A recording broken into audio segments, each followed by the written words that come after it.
welcome to the Trish and Sarah Wrestling Podcast. I'm Sarah. I'm Trish. And this is our podcast. We talk about wrestling news and various topics from different promotions, primarily AEW, but also New Japan Pro Wrestling, WWE, and topics from around the wrestling world. Whatever we find interesting, and we hope you will too. We are a proud member of the Social Suplex Podcast Network, and you can find our content on our podcast feed, the Social Suplex Podcast feed, as well as on Twitter, Blue Sky, and YouTube. Please feel free to like, subscribe, and rate our podcast. We also encourage you to check out the Social Suplex newsletter, which is published every month and available at socialsuplex.com. Contains much information about promotions all across the world and features from various writers talking about various eccentrical wrestling things. Today is Sunday, August 16th, 2026, and Trish and I are noticing that the All-In card is getting a little bit more firm. I think we have more defined matches, more advertised matches. So we're going to talk through a little bit of that today to start and talk about the build to some of those matches and where we are at. What is it now? Like 16? 2 weeks. Are we 2 weeks? 2 weeks away? 2 weeks. Jesus Christ. Feels, based on what I'm seeing on TV, feels like it should be a lot further out, but... Some of them I don't think need to be further out. I think they need to be tomorrow, but... Well, yeah. So let's start off with the AEW International title, which is going to be defended by Kyle Fletcher, the Protostar. I want to make sure I say his full name.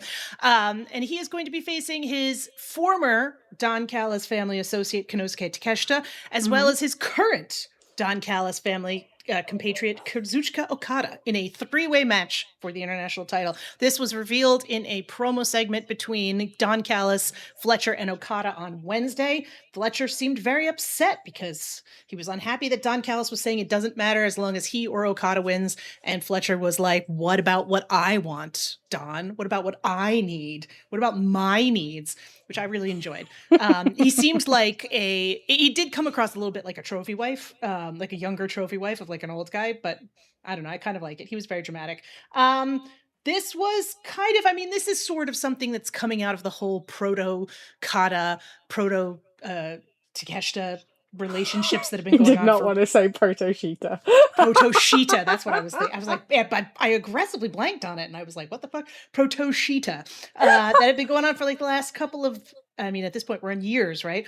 Mm-hmm. But it didn't have any specific individual build, kind of. I don't know. This one, I think this is going to be a spectacular match. I'm not sure how hot this currently feels to me, but I also, I think it's one where they kind of, it's a bit like the Takeshita Okada match at Double or Nothing, where they are just going to rely on the fact that people know that these are very very talented wrestlers. Yes. And you know that the expected output is going to be very, very high. And that's it. I don't think anyone actually cares who comes out with the championship. It's going to become a theme in a bit, I think. I don't think anyone cares like that. I think people are probably more interested to see whether, Fletcher stays heel. Yeah. Because obviously I think you can feel that tension of him eventually being thrown out of the Don Callis family is coming. Yeah. Whether that's wise or not, I'm not sure, but that's something that we'll see with time. But it's a case of getting everybody in there. It kind of flows through the path for this year, although it's been a little bit sketchy with things kind of going in and out, especially around Takeshita. And it'll be interesting to see. For me, it's more about what he does as well. So obviously coming back from the G1, I expect him back on Wednesday, and what his pathway forward is, because we talked about him at Double or Nothing about a step up, and we've not really seen that. He just kind of got the belt, put it in his backpack, and then lost it for the G1. So will it be something that they put back on him, or has he been moved to something else? Are they going to do something else? So it's three guys that it feels like an obvious match, but it's also something that they've not built massive enthusiasm for, but will be, I expect, to have a good atmosphere on the night just because of the standard of all three in there. I think, like you said, it's just going to be a spectacular match, and I don't know, sometimes you don't need more than that, and I don't think you do for a mid-card title. I'm kind of okay with that on this one. Yeah. Like, that's not one where I'm like, No. Like you said, it'll be interesting to see what happens afterwards, who ends up winning, although, like you said, I kind of don't care. I don't really have a horse in the race, as it were. Yeah, right. All right, so next up we have the AEW TNT title, which is going to have a Falls Count Anywhere match between Kevin Knight and Darby Allin. This is an odd one to me because I keep waiting for Kevin Knight to have his match with Speedball Mike Bailey, and he hasn't had it yet. And that whole relationship seems to be done. And I'm kind of like, okay, I guess he could fight Darby. Sure. Speedball's like the elite hunter of 2021, isn't he? Like Dan always says that on Discord, and he's right. Like, he literally was like, I'm going to take out all the DCF, and then I'm just going to get beat up by all the DCF and then do other things. And lose to we're them. not, and we're just going to ignore the fact that, like, we haven't done this Kevin Knight Speedball thing, even though when, like, Knight was facing Omega, the fans were chanting for Speedball. Right. Like, in the build-up, because that's the match that you have the expectation of, because you've broken up this tag team. You'd think so if you were going to funny. have Speedball lose to a bunch of dudes, you'd have him lose to Kevin Knight. Like, why are you like you're not holding the match off because you don't want to beat either guy. You've clearly beaten Speedball a shit ton of times, so why not just have Kevin beat him? It's a weird one. Yeah, it's very weird. That would make sense. And then if you want to do something down the road, you've got that in the back pocket then. And if you really want to reinforce Kevin Knight as a heel, then that's what you do. But this one is kind of been put in an interesting position though when you think about it, right? Because you'd think that Darby, having been the face that was attacked at the end of Double or Nothing, right, and then having been beaten the week before Redemption, that he would come out on top in his own match. But you also look at it and think, Darby is the last person in his TNT title run. You know, it feels like going backwards from where you got to in the spring. And then also, like, Kevin Knight, for all he's beaten more people than anybody else with the TNT title and all that stuff, it hasn't felt like that. It hasn't been emphasized like that. And it's really weird to say someone that just main evented a pay-per-view, but they just, I guess, and a part of that is because of the way that they did the Omega match, and that's the way it should have been done. But it doesn't feel like he's actually, it's a weird one. It doesn't feel like he's moved up in stature and that sort of thing in terms of results. He just felt like he was like a run-of-the-month pay-per-view challenger. And so he still feels like he needs that big win. So this is one where I think there's a tendency to be like, oh, it's about the performance, but it's beyond that with Knight now. You know, you get to a point you need to move to that next level. It needs to be about results and those sort of things. I think you're better to have Knight have this victory here in Wembley, and again, focus on like, these are our new people coming through, you know, who are going to add to this field that we have at the top, than it is to give Darby back a title that he's won all these many, many times. Especially when he moved up and it felt like he became something more than the mid-card belt on this thing. It just feels like it'd just be like going back to your spot, you know, which is something that we've criticized him for in the past, but it would be literally like, yeah, back to your spot, back to that TNT thing. That's it now. You know, you're out of that title picture for the meantime. That's it. So yeah, I would just keep Knight on this one. I would probably do the same. I don't feel like being in the Don Callis family has done anything for Knight at all. Not at all. No. At all. So it's kind of like, you know, you'd like to see him separate from them, because I almost feel like that, I mean, you'd worry that it wouldn't give him, but it's just, I don't know. The Don Callis family is ridiculous at this point. They need to start losing fucking members. Like, they're all over TV every time, and it's like, do we have a single other heel faction? Like, we have two, but only one and a half. 1.5, yeah. So you're either in a Death Rider, or you're in a Don Callis family, or you're not doing much on TV. Right. Or you're in the band and you're kind of not doing much on TV. Yeah. Pretty much. Yeah. Okay. So then next up we have the AEW's Women's World Tag Team match, which is the Divine Dominion versus the Brawling Birds. That's Lena Cross and Megan Bayne versus Alex Winder and Jamie Hayter. I don't have much to say about this, Trish. This is a weird thing for me as an American. Like, and I want to talk to you as a British person. I feel like as an American, whenever an American thing goes to another country, like wrestling has been very indicative of this. It's like the people of that other country will not cheer for the Americans. They will only cheer for the people from their country, which I get. You know, everybody likes nationalism to a reasonable degree. But I feel like is that accurate? Like, do you feel like you care about this match and you're really invested in it because the Brawling Birds are British, and so as a result, you're going to be really into it when it happens? Do you know, it's that funny thing, right? We are not a country that likes singing our national anthem. No. In these days, I can see why. Right? Yeah, well, exactly. But like, even so, like, I wouldn't call this the most patriotic country in the world. Like, they might get excited about football, whether it's, England, Wales, Scotland, whatever.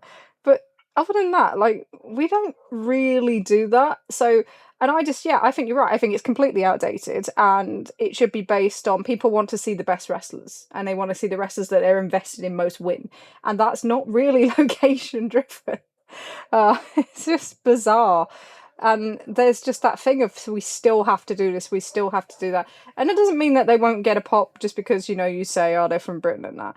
But it shouldn't be the basis of these stadium shows at this point. It shouldn't. It just... Right. It... And then the fact is this is another one. So this is one where you've literally had this plan since the spring. Right? Like February, March time you start putting this together. And then you've done nothing to build it up.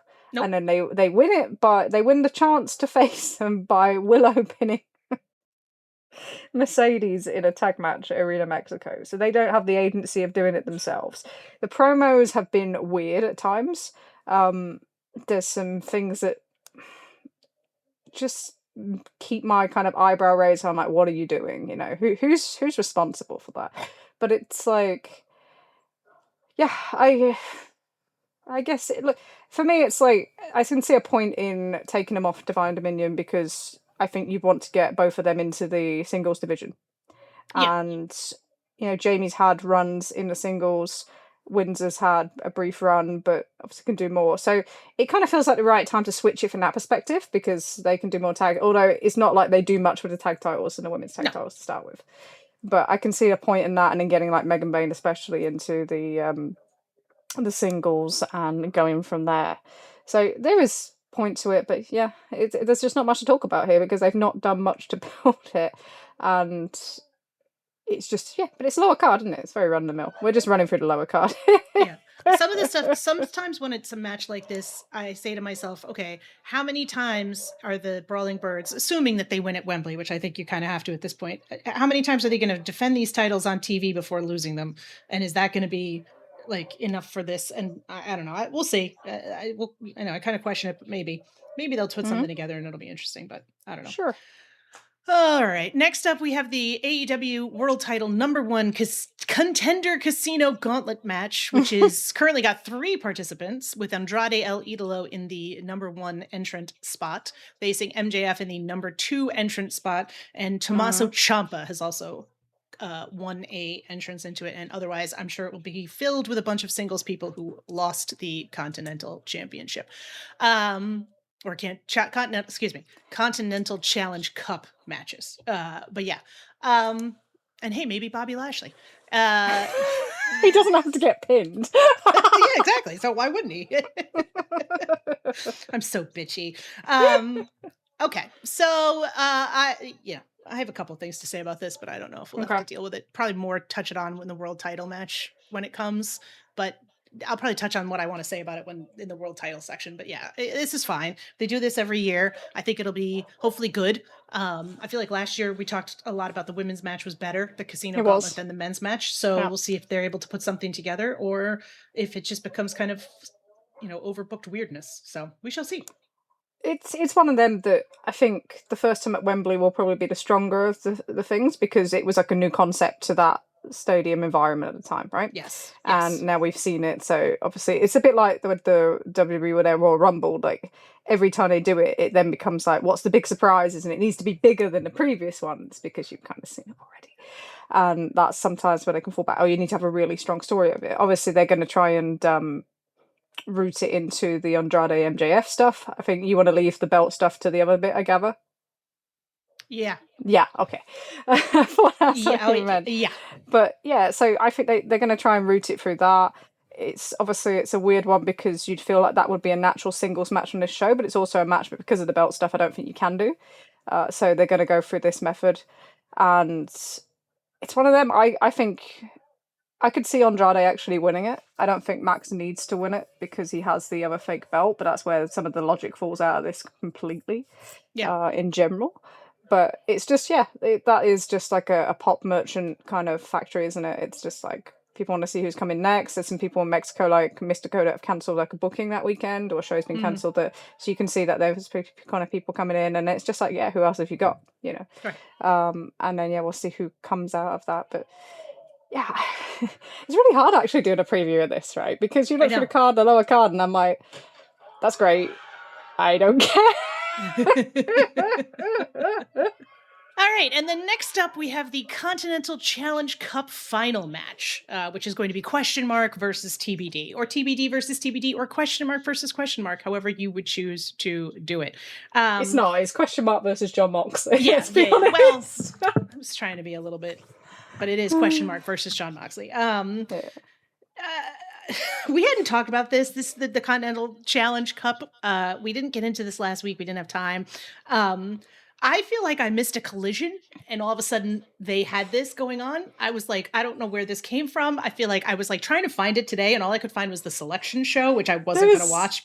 There was a Moxley promo on Dynamite a few weeks ago where he went, everyone's buzzing about this cup, and everyone was like, what the fuck is the cup? And then they announced it on Collision. It was like, they're all buzzing about, like, they've not told us. How are the locker room buzzing? Nobody knows. It was missing, it felt like it was missing a pre-tape. That's what it felt like. Yeah. But yeah, I mean, that was what it was. Fine.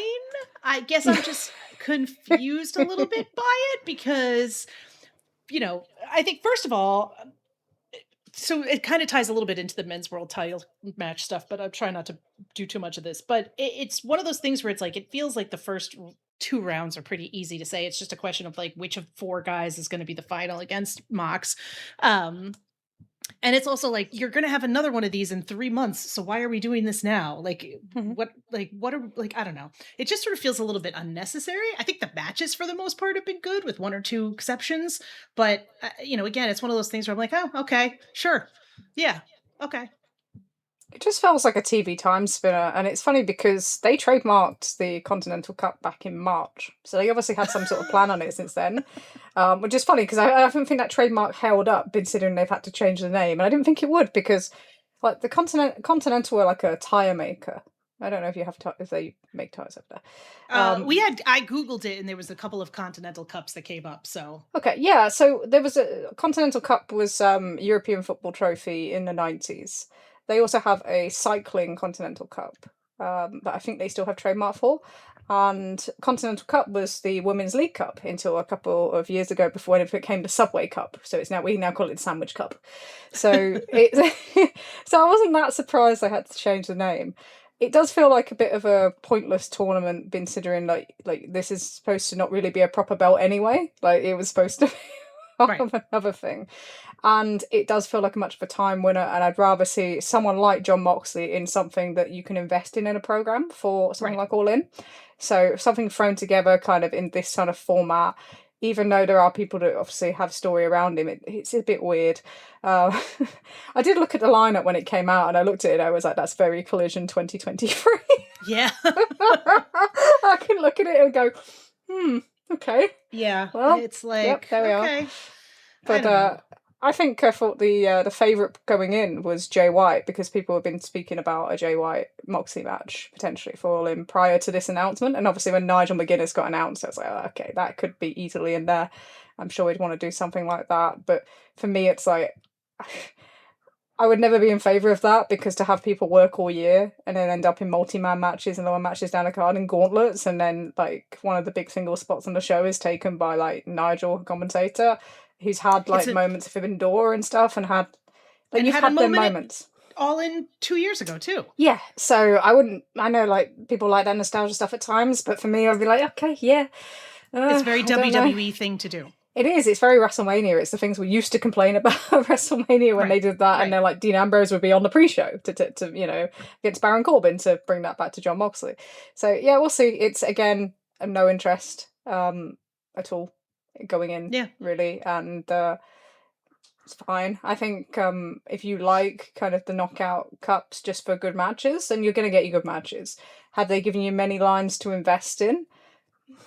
Not really. So we shall see. Part of what made the first Continental Cup so good was the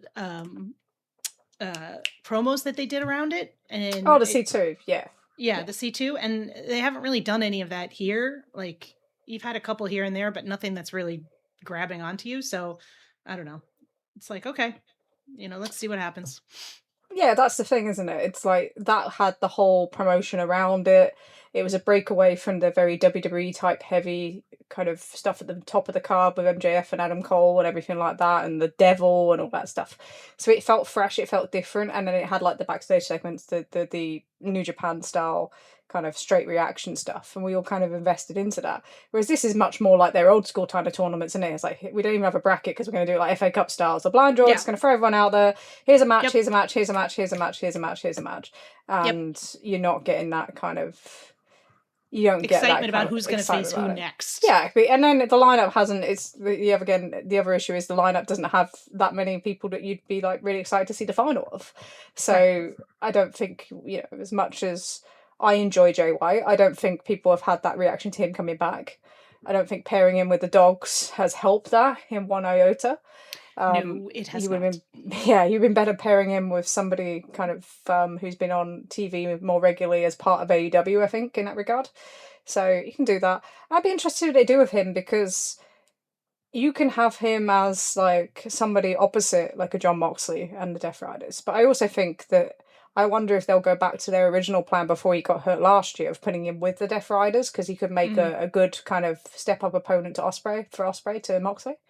So yeah, kind of interested in that. But yeah, and that brings us to so that is all the lower card, and that brings us to the top 3 advertised current matches at the top of the card. Yes, we have the tag title team match between Cage and Cope and the Young Bucks, which we talked about a lot last week, so I don't know that we have too much more to say about this. Again, nothing really spectacular happened this week with the build.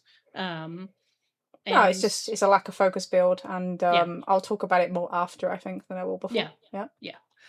And then next up, we have the AEW Women's World Title match, Willow Nightingale versus Mercedes Moné. Another thing we talked about extensively last week that I think we're both very happy. They had a pre-tape segment this week where Willow was doing a up close with Renee, or taping an up close with Renee Paquette, and got attacked by Mercedes, which I thought was fine. See what else they do in the next couple of weeks. I thought the promo that they gave like the week before was so good that you kind of wanted a little bit more for them this week. Yes. But they did not get an in-ring segment. So, and I know like people are frustrated because they're not advertised for this one coming as well. And obviously Kenny and Willow are advertised for two segments each, essentially. But it's like, it's the reality. That's where we are. But they do need to close well on that one. They need to do, maybe just do like a mixed tag. Maybe do like a big tag or road to this week, and then that one needs a big closing promo as well. And I think you can kind of get there, and then it's just all about which way you go to result and how you follow up with that. It's unfortunate because it's kind of like that Revolution where you had the Tony Storm Hollywood ending. The women are overperforming and the men are really underperforming, and yet instead of rewarding the women with more time, the men are still getting more time, and you're kind of like, I don't know. Difficult, isn't it? It's difficult to change that, but and I don't think anyone worries about them delivering in that spot, no. Especially with it being Mercedes, with it being Willow, and it'll be great to see Willow in that high profile match in the stadium. Yep. And I look forward to it. That out of this whole card, that is the one match that I'm actually invested in who wins. Yes, 100% for me. Agreed. Well, I had my screaming thing about executing Tony Khan if Cage and Cope beat the Young Bucks, but Yeah, we'll save that. Save that for later. It's a ridiculous. That outcome is so ridiculous that like I'm not even going to entertain it. So, all right, and then we had our AEW World Title match, which is Kenny Omega versus Will Ospreay. You can't laugh before you even said the match. I'm sorry. What the hell? Every week I think, okay, well, it can't get worse than last week. And then every week it somehow gets worse than last week. This week was, we had an opening segment where Will Ospreay came out to the ring, talked about the fact that his grandfather died a couple of years ago, talked about the fact that he was really happy that he was able to go to Arena Mexico again and entertain people.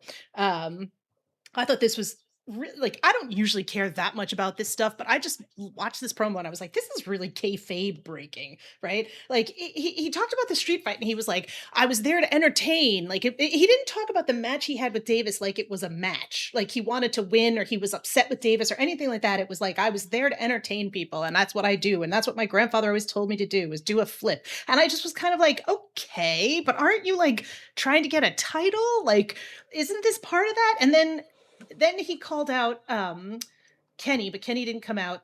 Don Callis came out. We had a long Don Callis monologue, which led to Roppongi Vice attacking, and Mark Davis attacking Will Ospreay in the ring before Kenny, I don't want to say crawled out of the back, but like sauntered very slowly out of the back so that he could quote unquote rescue Will Ospreay, and then threaten him with the kind of language that you really don't see outside of children's cartoons.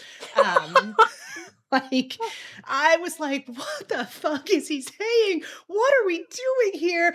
And then they both wandered away. And I still am like, because I saw a lot of people this week being like, well, this is, the Death Riders are done with this story. So, now we had to move to the Don Callis family. And I was like, wait, what? The Death Riders are done with this story? And like, in retrospect, that does make sense. But I'm also, again, feeling like I missed something somewhere, because I didn't feel like him giving them the patch back and walking away was like the end of this. Like, I guess it makes sense. I understand that it's the end of this chapter, and I'm sure there'll be some kind of situation after he wins the title. But I was like, that just seems arbitrary and weird. And then the Don Callis family, again, as Tunnel Talk today put it so beautifully, the lowest ranking members of the Don Callis family had to go out. And Don was like, well, if I have to be involved in this, I'm not sending my best guys. Like, what the fuck?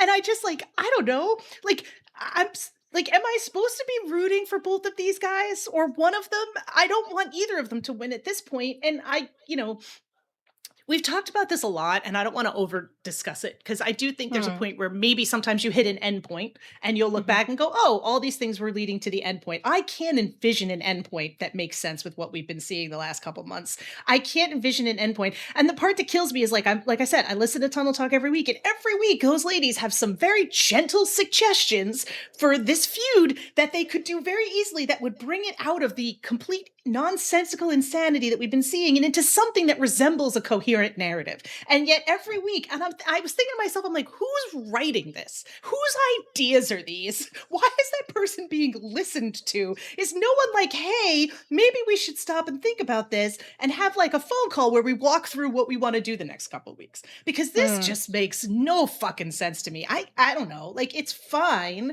But again, for a match where your outcome is already determined and you know that it is, there's nothing else here. Like, I'm kind of like, I'm sure they'll have a good match, but even that I'm questioning based on some of the like creative choices that I'm seeing on a week-to-week basis. There's like a few things on this. So I think first point is that you are also going against their previous builds. And I wouldn't say the build to the second one was particularly strong in Toronto, but the build to the first one was incredible. Yeah. And it was very simply done. Like, you can't replace me, and basically in New Japan, and you'll never live up to my legacy, and that sort of thing. And Kenny was playing like the comic book heel, but at the same time, he's like, he has enough depth to him to make it work. And his promos were fantastic in the pre-records, and then in the press conference as well. And the match played out. It was fluid. It came through as one individual kind of thing that was all linked together. And this does not. So this is a mess at this point. This is a fucking mess. Right? So I can kind of get it. I can kind of get some of the ideas around it. That they obviously had this long thing planned out from the start of the year in terms of Will's kind of role, and including like United Empire and everything in New Japan. And now they're appearing with him 2 weeks before the match after he said he didn't need any help, and he told Hangman he didn't need any help. He told Hangman goodbye. Yeah, and he told him, I don't need to trust you because you're close to Kenny, even though he's been closer to you on TV in the last year. And then it's like, okay, so then I don't need any help. And then Kenny says, well, I don't need to give you any help. And then you're going to get help from United Empire guys. But why couldn't you get that help when you need to go to the Death Riders? That doesn't make any sense. And I think you're putting too much emphasis on United Empire because you want to tell this story with Newman going into the Four and at Wrestle Kingdom. But it's like, these people aren't really known on TV. They had a week on TV. Like, you're 2 weeks out from this massive title match in Wembley Stadium. Why are we introducing new characters into your story? And we've taken the Death Riders out of the story because you want to kind of focus it on Kenny and Will. But what you've done is then just replace it with DCF, and we've taken that kind of thing away. But Will's still replicating them in some ways. You know, his dress at times, his gear is very much Death Rider-ish. He's using John Moxley lines in promos, so they're not away, but you're kind of cutting them off. So you've done that thing that we kind of struggle with sometimes that we didn't see last year, where rather than these kind of stories interacting, intersecting, we've taken it away and we put it in its box, right? We put it in its box, and it's not even in a box with the rest of the DCF stuff. It's just in the box with part of the DCF stuff, which is bizarre.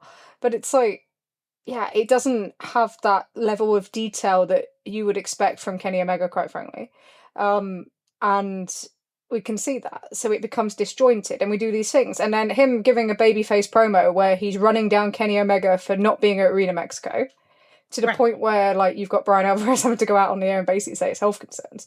It's like, why are you attacking that? That's so fucking stupid, because that's a promotional fuck up as well. Why do we draw attention to that? I wouldn't do that either. And then to the point where you do it, but you're doing it in front of a crowd where you're going on about, you know, he wasn't in Mexico, he wasn't in Mexico. The people in Vegas don't fucking care who was at Mexico or not. They care about who's in Vegas, because that's who they're going to see. And secondly, they like Kenny. It's the Roman Reigns thing all over fucking again, isn't it? Right. Like, he's not here, he's not here, he's not... Like, they like Kenny. They like seeing Kenny. They didn't feel like Kenny was away. Like, he was there that night, so, like, you know, what does the Vegas crowd give a shit if Kenny wasn't in Mexico when he was in fucking Vegas, where they paid for a ticket? Like, so when he came out, they fucking went nuts. Of course they did. Like, well, for nuts for them, it wasn't a great crowd. I was about to say, for that crowd, it was one of the bigger pops. Yeah, so you are undermining yourself by doing that, because they're going, well, we'll just boo you then. Like, we like him more. And that's what they did. And it was just like, and then Kenny's doing that kind of cartoon villain. I think Rich Latter on One Nation Radio pointed out it's very similar to what he was doing when he was facing Tanahashi, when they switched from him winning to losing in 2019. And it's like, yeah, it absolutely is. He's gone into like full cartoon villain mode, because we need to make sure Ospreay's are more over, but it's not helping him. It's not helping him. And it's like, we are at a point now where it's just get to the fucking match. Let's, you know, because that's going to be the high point of all this. But everything leading up has made it weaker and not stronger. And that's the opposite of last year. And the opposite of last year, things that come in, is the detail. Because there was so much work done last year. And you can see, like, from Double or Nothing to All In on the men's world title scene, you could see every single week built to that match. And when they had weeks like, they went to Kent, Washington, right? And they knew that Page was, you know, that's probably the place that he was going to get less reaction because of like the matches he had with Strickland in that area and things. And so then you just put him in a match with like a big guy, they put him with Beast Mortos, and you get through that, and then you go and you do your big things in front of the big crowds. That was the wrong place when you know you've got a smaller crowd, you know, under 2,000 in a building, to do the big rah-rah speech thing. It didn't work. It's like, it just didn't make any sense to do it there, and he had no motivation. And I don't want to keep comparing things to last year because it sounds like, but this is the difference, right? He had no motivation, and it doesn't feel like Kenny has any motivation. No. And last year, you knew John Moxley's motivations, whether you agree with him or not, whether it was warped heel or whatever, right? But you knew the motivation, and you definitely knew Hangman's motivation. And it wasn't just, rah, rah, I'm a babyface, I deserve belt, give me belt, please. Like, it was, you know... Like, I'm sorry your grandfather died a couple of years ago. Like, many of us have dead grandfathers. I don't deserve the AEW world title. Like... You know, it's just one of those weird freaking things where it's like, again, you could come into something, and I'm, again, stealing more ideas from Tunnel Talk. You could go into something so easy from, like, they had such good chemistry and such good stuff in those promos where it was just the two of them back in the, you know, after Kenny lost, after Ospreay lost. Like, those were so good. Why did we move away from stuff like that and into this kind of bullshit? Like, you could play off on so many different things with regard to Ospreay feeling abandoned that don't end with somebody being like, and you didn't go to Mexico, and I did, and I got to entertain people because I'm going to make all the fucking towns, is what that boiled down to. Like, Roddy fucking Raw. But he's been doing that shit for a little while now, and it's like, I don't understand it. He does the same thing where, like, I gave my neck, and it's like, well, Kenny nearly fucking died. Right. Like there's half a dozen fucking guys on this roster that gave their fucking necks. Like, you know what I mean? That's not enough in this story. And it doesn't matter that you gave your neck, because you gave the agency of coming back from your neck injury to the fucking Death Riders. Right. So you can't say, I overcame this, because you didn't. You let them, they aided you to overtake it. They helped you over, you know. overcome it. So it's not something that you own yourself. And you've got this other guy that did everything himself who's now playing the heel. And I understand, like, his whole thing is like, you know, we need to make sure Will's the bigger kind of face coming into Wembley. But this isn't it. And, you know, they've got, obviously, this week, and I thought they did well with the past couple of weeks in terms of the way the promo was set up and the way Kenny held back to make sure Will got the big thing at the end. And then the way they did it in Mexico, where it was 1v1 and he got to use weapons and all them sort of things that were obviously not seen in that building, so you can get that thing up. But then it was like straight back to like, oh, you know, so you know I won't hesitate. It's like, we should have got through this at Forbidden Door. What was the fucking point of doing the swerve thing to then do all this? Like, why are you still telling that story? Why are you still telling, oh, he doesn't have any friends and he's bringing people in for Japan? Like, the whole thing is just like, just get to the fucking match. This week, I just do the fucking sit downs, do a video package on the last week in Glasgow. I know you feel like you have to have him out there, whatever. But I would just do that and I'd just go fucking home and then just like start again. And then really think about what you want to do with this title reign and the promos he's going to cut and the way he's going to wrestle and all those things. Because I think when we thought about the way that he would be set up this year, we thought this was a really simple thing to do. It isn't that hard. He was so much better as a babyface when he just went out there and fucking wrestled the opening match every week, right? Or he talked to the other people, other babyfaces about like liking them and being friendly with them. Like, you know what I mean? Mm-hmm. This is just, they over-egged this pudding to the degree where it's like you said, you want to see less of it. Yeah. And I don't want to, like, just get to the fucking match. And that sort of thing. So when his big thing, the big challenge for Will going into the fall is, can you be the champion that has good matches rather than the person that has good matches that has the belt? And that's going to be a huge challenge. We got a question on Will from Cloffy. I'll do the pronunciations, okay. All right. How do you see Ospreay's first reign going? Long, short, big opponents or mid-carders? Well, I mean, based on how this promotion has been lately, I feel like it's got to be mid-carders because, you know, either that or he has a short reign, right? Like, people got to lose to him. So, you know, I don't know. Part of me hasn't even thought that far ahead. And part of me is frankly terrified too. Right. Sort of terrified to think that far ahead. You've got the obvious programs, haven't you? You know, they're gonna do the Moxley program. Sure. They'll do a Mox program. They'll do an MJF program. Yeah. And that's the one hanging over everything because he's running around with a fake world belt. While the world champion is not running around with a belt. Thank you. This is the part that chapped my fucking ass on Wednesday. Kenny Omega, the world champion, comes out without his fucking belt, and then you have fucking Max with his fake fucking belt running around screaming his head off about he's the actual world champion. Okay? Mm-hmm. What a fucking joke that is. And like, you want to reheat CM Punk's vomited on nachos, you go right ahead. But like, could we do the same thing that you did to him, which is pretend that you're not actually fucking doing it and ignoring it completely because it's fucking bullshit. Like, that's the other part that irritates me. Like, did Max like it when fucking Punk was doing this to him? Like, what is the point of this? Where are we going with this? What is it going to like, how is this making anything fucking better? It's to me, it's not. I don't know, but whatever. He's gonna have a program with him. Hopefully he loses. I'm sure it'll be some fucking whatever, and just fucking lose the belt already, buddy. Jesus Christ. I just think it's a massive mistake because you're basically putting kind of the background kind of doubt underneath your biggest main event of the year. You're putting doubt under having, you know, Ospreay's first title reign because it's going to sit there, and they're acknowledging it, which is worse. Yes. So as soon as they start saying, you know, he's a problem for both of us, and, you know, we're kind of acknowledging him, he's got the fake belt, even though he can't even do it properly because he has no grounds to it. It's not just delusional heel is one thing, but delusional heel normally has a reason, right? Punk had a reason. You know, when you look back at like Shawn Michaels 94, there was a reason. With Ric Flair, there was a reason. There isn't a reason here. You lost clean. Yeah. You tried cheating after that moment with Ospreay, and Kenny kicks out at 1. You know, like, there is no reason. So it's not even beyond delusional heel. And he's not even delusional because he knows well enough that he needs to enter the gauntlet. So there's no logic to this. All it does is undermine everything else around it but it emphasizes that he's staying at the top of the card. That's it. That's the whole point of it. And it's to make sure he's orbiting that stuff. So even if he's doing gauntlet related stuff, you still have him in the background knowing, it's bullshit. Yeah, it's a status thing, right? But it's like, there's no benefit for Ospreay here. Like, And then what? So like Max, like even if you did the Andrade singles match, you couldn't do that at Wembley now. What is it going to be for the fake belt? Is it going to be like the fake belt with the Joe Punk match at All In 23, or is it going to be for the national belt? But you can't have that guy losing while he's wearing that fake belt. You can't. Like, are we going to have this title swatch around that's got like not even a real title? Like as soon as you do that, you start diluting stuff, and you're diluting your world title at the very top. And that's dangerous. Like, that never ends well. And it's like, oh, but we could have this big match between MJF and Will Ospreay. You could have it any fucking way you like. You don't need to do this. Well, we've also had a bunch of big fucking matches between MJF and Will Ospreay to, varying degrees of critical acclaim.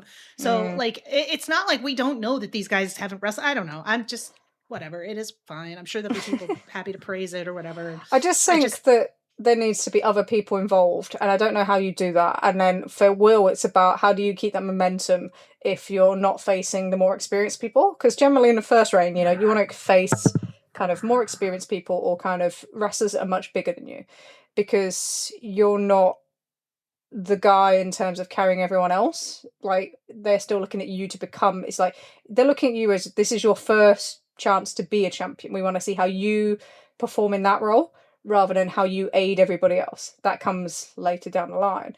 So, yeah, the big important thing, I guess, is people looking at it compared to last year and saying at least there's a plan, because you can see people lined up, and I can see that. But I think it needs to go beyond those two for it to kind of really hold. And, yeah, there needs to be some effort put in. He can't be in...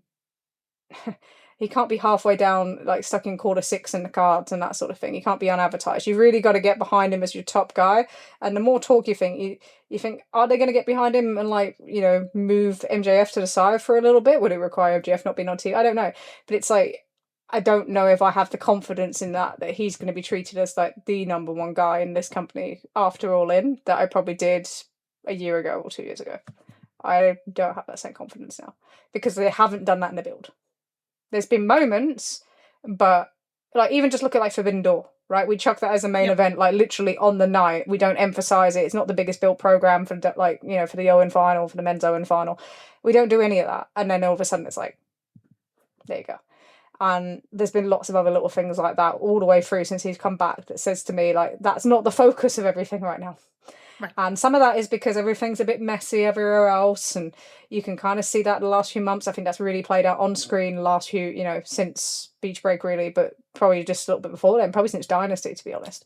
But it's like, yeah, it's a case of you've really got to get behind this guy at this point, and also you're now going to have to overcome some of the build stuff. And I think that match will deliver, and then you go from there. But you need to take whatever momentum you get out of that match and just make something out of it. What do you think of... So this is Kenny's one babyface run probably in this company.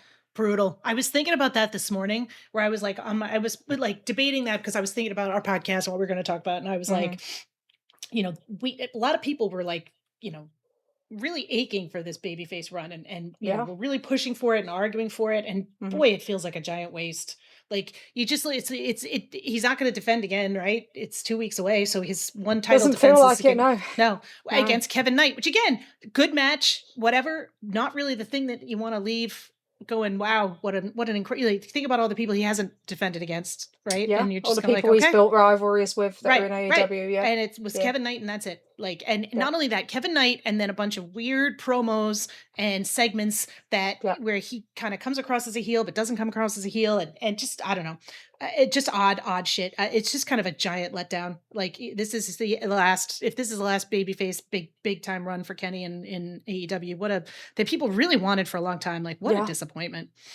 It's one of them. I think people come out of it remembering the beginning and the end and nothing in the middle, and maybe that's enough. But I do think as time goes on, we'll be kind of like they were with Danielson, right? We weren't invested in the Danielson run, but that was a very similar feeling that people had, right? They remember the beginning, they remember the end, and they were disappointed with what came in the middle. They expected more. People expected that to go much longer as well, didn't they? And then it didn't. And it's one of them, like, they enjoyed the moment, but that was all they were kind of left with, and that feels similar in some ways. But we shall see. That they are at 39,043 as we talk. So I think we originally had like 40 to 43k as our estimate for like months and months. I'd probably up that a little bit to like 45 just because of the weeks that they had post post-beach break. But yeah, that kind of looks like where they're going to end up around. They get a big jolt sometimes when they play with a map, and we should then scramble trying to figure out whether it's been comped or not. But it's in general, it's like it's between 100, 200 a day movement outside of like big map movements. So yeah, I'll go around that, I think, for that. And it's just how they shoot it, because they're going to do the same trick that WWE did with SummerSlam, where the stage is actually a bit more forward this year, which is the right thing to do. Especially, we always know about the red seats at Wembley constantly. And so that makes a thing. And it's, just make sure you shoot it properly, mic it properly. Hopefully the crowd is a little bit more infused than they were for most of the 2024. And we'll see how we go. It should be... it's always 40,000 people is an incredible achievement, and despite the part about it being Wembley and the seats and everything else, like that's you can't knock that at all. And I think it's important for us sometimes to take a step back and be like, yeah, they've sold quote unquote 40,000 tickets, so that's a pretty good achievement. Yeah, and there definitely were people that didn't think they'd get to 30 at one point. Yeah. We've always been you could see the trend that we didn't think we've always thought it was going 40 to 43. That's been our kind of estimate since the start. So yeah, we're up at 45, and good on them. We'll see how they finish up. But and it's one of them, like, they've used a lot of tactics. That means I can't see there's a way of them running Wembley next year because of the things they've used. But I'd never be against people who get good deals, if it means that it's a difference between them being able to go or not, as much as it's frustrating for people who bought at the start. It's that difficulty. You're more loyal, you're going to suffer more, but also, like, I don't care what promotion makes out of it. I care about how many people get to do things, right? So that's that. So the one of the unconfirmed matches yet for this will be the trios title match, which will be the Bandido, Brody King and Hangman Page team against a Demand versus, everyone's kind of aware. You can see the setup now. Swerve and some friends. Swerve and some friends. So what did you think of Swerve's kind of little return to TV this week? I thought it was good. I think I was expecting more out of it. I watched it after everybody else did, so a lot of people were raving about it, and I was like, oh, this is going to be incredible. And I thought it was good. I thought it was a decent setup. I'm kind of interested to see where they go in the next 2 weeks, because I do feel like you have to do a couple of things more with this. I feel like if you're not going to announce who his partners are ahead of time, then you got to hint a little bit more aggressively. But we'll see. I'm interested. I think for me, the thing that I'm interested in is this is a little bit not what I would have expected a debuting people to be involved in or to do. And so I'm really intrigued by that. And I am kind of excited by that more than I would have been. It's probably one of the things about the show that I'm like kind of most intrigued by, because I feel like I can't see how it's going to go. And like you said, like with Willow and Mercedes, it's not so much about the winning people as it is about the like, how is this going to work out type situation. It's one of them that you can see the thing behind it is that everything's been put together late. It's like you can see that this is like a long-term plan. Of course it's not, but it's a way of getting an idea together that I think when people started to kind of express the idea of Swerve and the New Day together, what I found quite interesting on social media was a lot of people were kind of discussing like, oh, it's just like one of those stereotypical wrestling things. Like we throw all the black guys together, right? And I think, they need to make an emphasis that this is a very much a talent-driven group, potentially. It's not something that's being kind of dictated to them. Because, you've got to be quite careful of some of the stereotype sort of things. And because of, unfortunately, the history in other companies that then plays into your own. And that is a big thing. I think that's an important thing to consider on this. I think for me, the thing that moves me away from it is how different, I mean, again, I understand they left WWE's heels, but I think for me, it's kind of interesting how different it is from their previous perception in WWE as being like these happy faces where, they're going to be with Swerve, and Swerve is a fucking killer right now. So I'm kind of like, hey, like, what's this going to be like? That's totally different than what I thought they were going to be doing. So for me, that I agree with you, right? Because I fucking hate when you see that all the time, when they're like, put so-and-so with so-and-so. And I'm like, it's just because they're all black guys. Like that there doesn't seem to be any agreement on this other than that. So like, but I think that intrigue of the fact that they're so different is what is preventing me from having that. Yeah, so I think there's definitely a way that you can do it, that you can play kind of, even if you want to play like Elite Links, being that you're in with Hangman, and potential of doing something with like Kenny and the Bucks, which might not be as quick as maybe people think it would be, but it's always on the cards, is you're kind of an anti-elite in a way. Like, you are the opposite of that group, and you can play off that as well. And I think, yeah, there is some intrigue in seeing them not coming in and playing around with all the unicorn stuff, but we always kind of prefer that. Like, we always prefer when people try to do something different when they come in, rather than replicating what they did in WWE and playing off WWE nostalgia, because that's so easy to do. Like, we have tag team champions doing that like constantly, but it's like, that's not interesting. It's not interesting. It doesn't really show us anything else. And I think there is an element of thinking, of wanting to be kind of determined to prove to the audience that you want to be there, that it's not just because you were potentially going to be forced into a 50% off cut. So you have to show that there's a willingness to be part of that product to a fan base that's very much passionate and anti-WWE and like the most hardcore element of it. So there's a part to that too, and that also comes from a bit of the PTSD of how many people have come in and that's not happened, especially people that have succeeded. And that's a difference between people who succeeded at the top level in WWE and the people that haven't, right? So there is an element to that.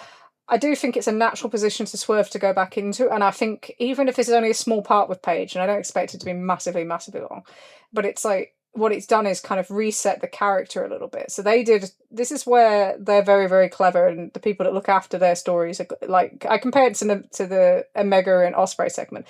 They had much less time, and they like mopped up so much kind of story stuff between them this year, right? So they didn't hide away from the fact that they were tagging at the first part of the year. They didn't hide away from the fact that, they brought Paige and Stip straight back into it, because you constantly need to have that kind of in the background. Fine.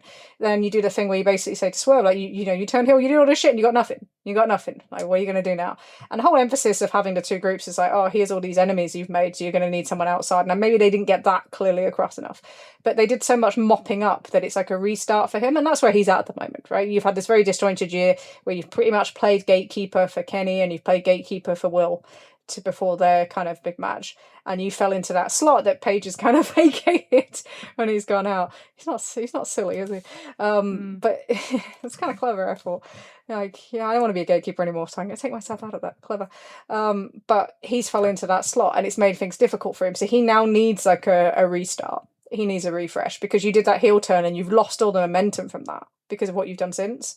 You can't call yourself the most dangerous man when you've got like the Ospreay neck thing, like when he's like, oh, my neck's fine, and then winning a Forbidden Door. So you have to now do something different. So it does make sense to kind of restart him. Whether it's the right path or not, we'll find out, but at least it is a path.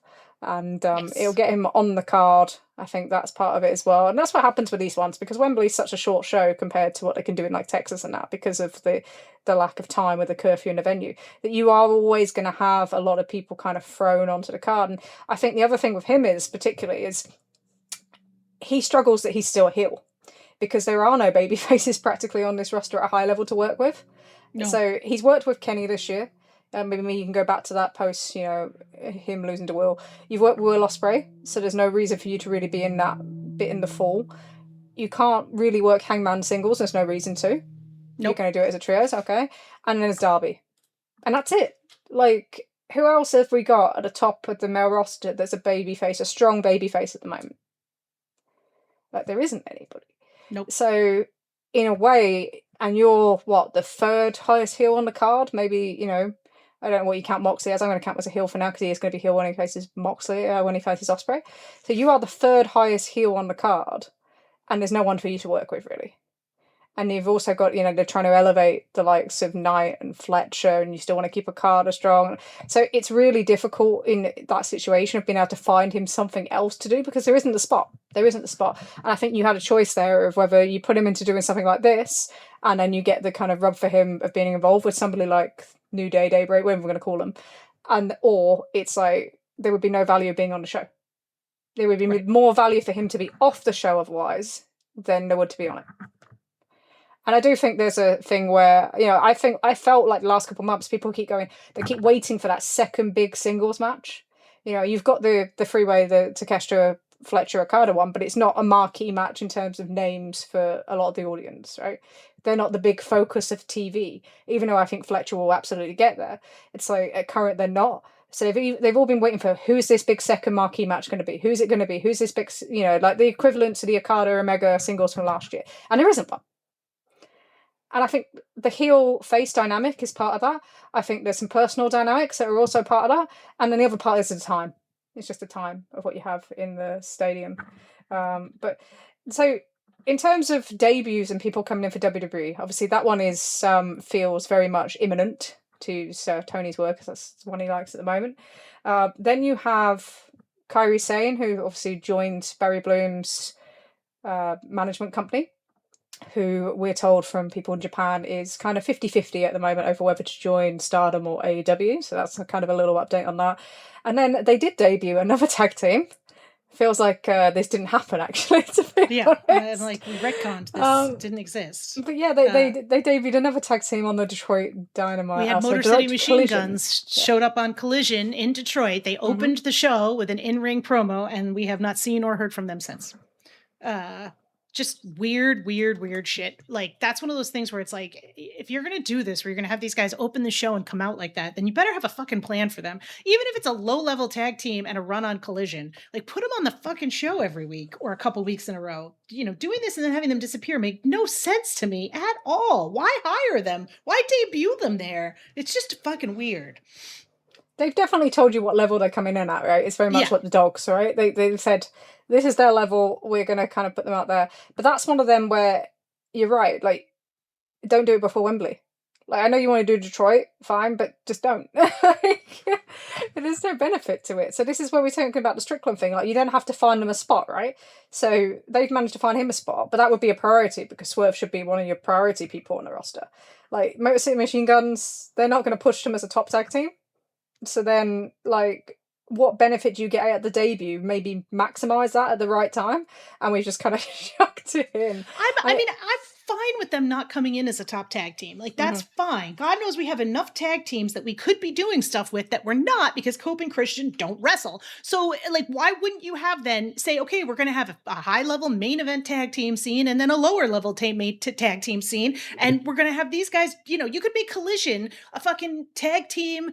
I don't see why you wouldn't, right? Like, God knows there's enough guys these guys could be facing, but instead it's like, nope, they're going to just disappear. We debuted them before Wembley, like you said. So a lot of people I wonder where they're going to be at on the Wembley. Probably the pre-show, if at all, right? If at all. But it's just one of those things where it just makes no fucking sense. I don't know. It's sort of one of those things when people talk about like the lack of thoughtfulness when it comes to AEW sometimes. Like, this seems like a prime example of that kind of stuff. It's not hugely damaging stuff. It's not the end of the world stuff. It's like fine, but it's kind of lack of thoughtfulness where it's like, again, you're not getting as much as you could out of some of these things.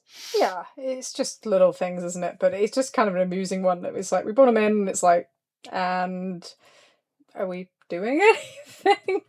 They didn't like, that was another one. Obviously, they did Grand Slam Mexico. We didn't make a thing out of it, and then we come back this week and there's still nothing on it. And you're like, that's so weird. It's just a strange one, but there we are. Just a question before we finish on AEW stuff from Prince. So this is around, obviously, things that have been going on with the produce shows. Should AEW vet the promotions joining MyAEW better in the light of the whole produce shenanigans, or should they allow every Tom, Dick and Harry to join the service in order to grow it and make for a better Triller alternative? Is there a risk of attaching the AEW name to all these promotions through the service, or is it a risk that won't materialise? This is a tough one, because part of me is like, you run this risk when you attach your brand name to other brands that you have no control over and that you cannot manage, right? So you want to make MyAEW, you want to call it MyAEW, but you want to have it be an umbrella that encapsulates a bunch of other promotions over which you have no control, right? And if they book sex pests or whoever, you have to then deal with the qualifications of that. Like, again, you don't have to have that on your show, but you've associated with those teams in the past. Like, that is an issue. At the same time, do you then say, okay, we're going to call this something other than MyAEW and lose some of the cachet of getting people to be involved in it? It's a tough tough thing, but it's also one of those things where it's like, you got to kind of think about this stuff a little bit more when, you know what I mean? I feel like there's a degree to which, but I also am like, is it part of me is like, sometimes I feel like people just get like, they're choosing to give an opportunity to have pay-per-views from these different promotions on a service that they own. I don't always know that like, I get it, but part of me is like, does that then mean that they're responsible for everything these promotions do? Like, isn't that kind of a little bit ridiculous? Like, but at the same time, it's their brand associated with that. I get it. Yeah, so it's that thing, isn't it? Because you're creating essentially something to rival what was an independent media content platform. Correct. But you're not independent. So you are, everything you do on that or everything on it will reflect in some way on your own brand. Because you're putting your name on that content platform. It is MyAEW. It's not like a separate thing that's, you know, it doesn't say at the bottom underneath, like, you know, partnered with AEW or something like that. It's literally MyAEW. So I think, yeah, that's just about how you contract things. You definitely need to have those sort of clauses in there that if you need to sever relationships, you can do, or you need to have ways to address certain things. And obviously that situation, which has kind of blown up in the last 2 weeks on social media with all sorts of kind of allegations, I think that's all we can kind of put them at the moment until we hear more, is kind of, it's difficult because this is like the first month, 2 months really, where they've kind of had this real kind of extension to their independent kind of library that they're putting on this platform, and you're already met with these challenges. So I guess it's something that you need to like see quite quickly and then try and address quite quickly, and that means that you need to get to the bottom of what's going on with produce in this occasion, and then to deal with it and then work from there, because people, you know, rightly or wrongly, they look at AEW in they expect them to do the right thing. Yes. They expect the in a way they brand to don't do the right expect thing. in a way they don't expect other companies to do the right thing.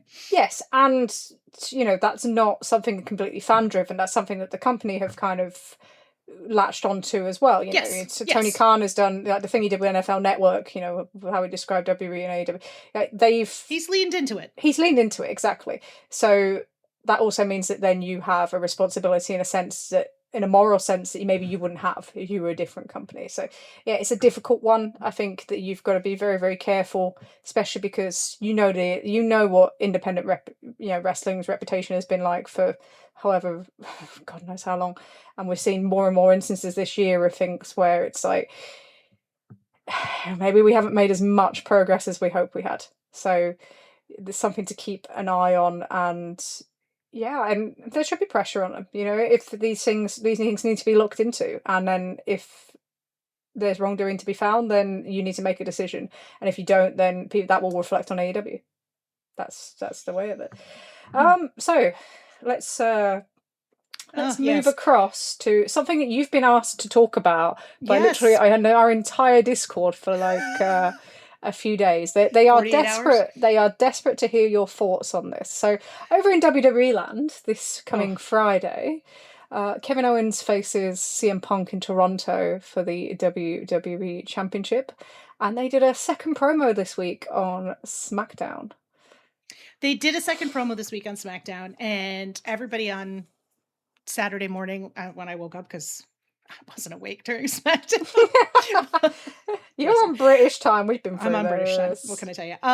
They were, well, to be fair, I was awake during part of SmackDown, but I was a little drunk and I went to bed shortly afterwards, and I wasn't watching TV. So people were like, you got to do this, blah, blah, blah. And I did watch it, right? And I found it to be, instead of the hilarity that I often approach Punk segments on WWE, I found it really depressing, like in a sad way. Like, I think watching this and again, they're fucking wrestlers, they're fucking actors, but the way that it came across to me, Kevin Owens just looked so defeated during this promo. Like he just looked defeated, and it was a very low energy promo from both guys. And Punk was very much in his rote, promo delivery like he has a very specific style. He just seemed to be kind of doing what he was doing, but it just kind of, and thinking about it, I'm like, I don't have any, maybe I'm totally wrong here. I don't have any confidence that Kevin Owens is going to win. Kevin Owens is going to win on Friday, right? I assume that Punk is going to beat him. Maybe he won't, right? But my assumption going into it is that Punk is going to beat him. So we had this promo, right, where Punk comes out and he's like, you didn't like me. You haven't liked me for 20 years and it's over some arbitrary thing. Why don't you tell everybody what's going on? Go ahead, speak. And then he pauses for a second and then he says, isn't it wonderful to be alive and be in Boston, Massachusetts on a Friday night? And it was one of those things where I was like, Jesus fucking Christ. Like, you literally told the guy to talk and then you interrupted him before he could. And then Owens delivers the promo and he basically is like, you look down on me. You were an asshole to me. All my friends hate you. And he's like, name him, which is, he knows. It's the same as the Drew McIntyre thing, that. Right. He knows exactly what he was doing. He knew exactly what he was doing, that, yeah. And then it turned into a thing and, Owens is like, everybody who knows you fucking hates you, which again seemed, I part of it is this way, right? As for all that I hate worked shoot stuff, and part of it is because I feel like when you do that stuff, it's never accurate. I'm going to talk about that in a second. I just felt like Kevin Owens was like, here's a humiliation I had to endure.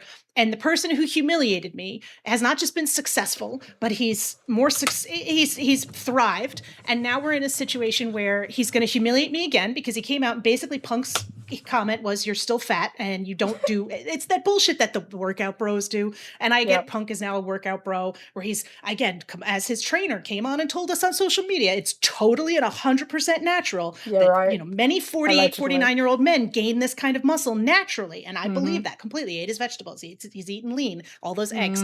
And he's like, Kevin doesn't do the work, which basically means he's still fat and he won't go to the gym.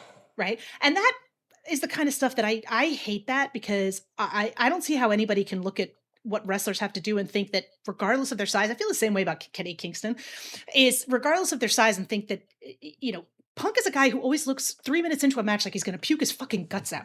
Like, looking at his last match that he had with Cody, he's chalk white in the face, bright red in the body. He is many times often blown up. And he wants to kind of argue that because he has some big muscles now, he's some kind of epitome of athleticism that Kevin Owens is not. And that just chapped my ass, right? And so I'm listening to all of this and it's like, and then Punk has this other line where he's like, you were the greenhorn who stepped into my locker room and thought you could be disrespectful to me. Because the other subtext is that they're talking about Ring of Honor. And of course they can't name Ring of Honor. It's an indie promotion that they were involved in 20 years ago. And it's like, it just felt like one of those situations where I'm like, this is Kevin Owens' first match back since being out, as they kept telling us, because I had that British guy screaming at me again. He's been out 17 months with a neck injury. He never thought he was going to come back and all that other stuff. And now he's going to come in there. CM Punk's going to humiliate him in the ring, face up to a humiliation, make him look like shit again, and then beat him in his home country. Now, maybe he won't. Right? If Kevin Owens wins, that changes a lot of this for me. It makes it a little bit better, not totally. And Kevin Owens is an adult and he gets to do this. And like I said, my sympathy only goes so far. He chose to resign with WWE. He knows exactly what kind of company they are. He's an adult man. He knows. So my sympathy is somewhat, but I just feel like this is one of those things where I'm like, really seriously? And then one of the things I also really thought was thoughtful, and this is somebody in our Discord named Shabugan who had a bunch of comments about this, and I made notes about them because they were so, I thought, perfect. And they said, if you're not going to actually talk about real shit, don't allude to it.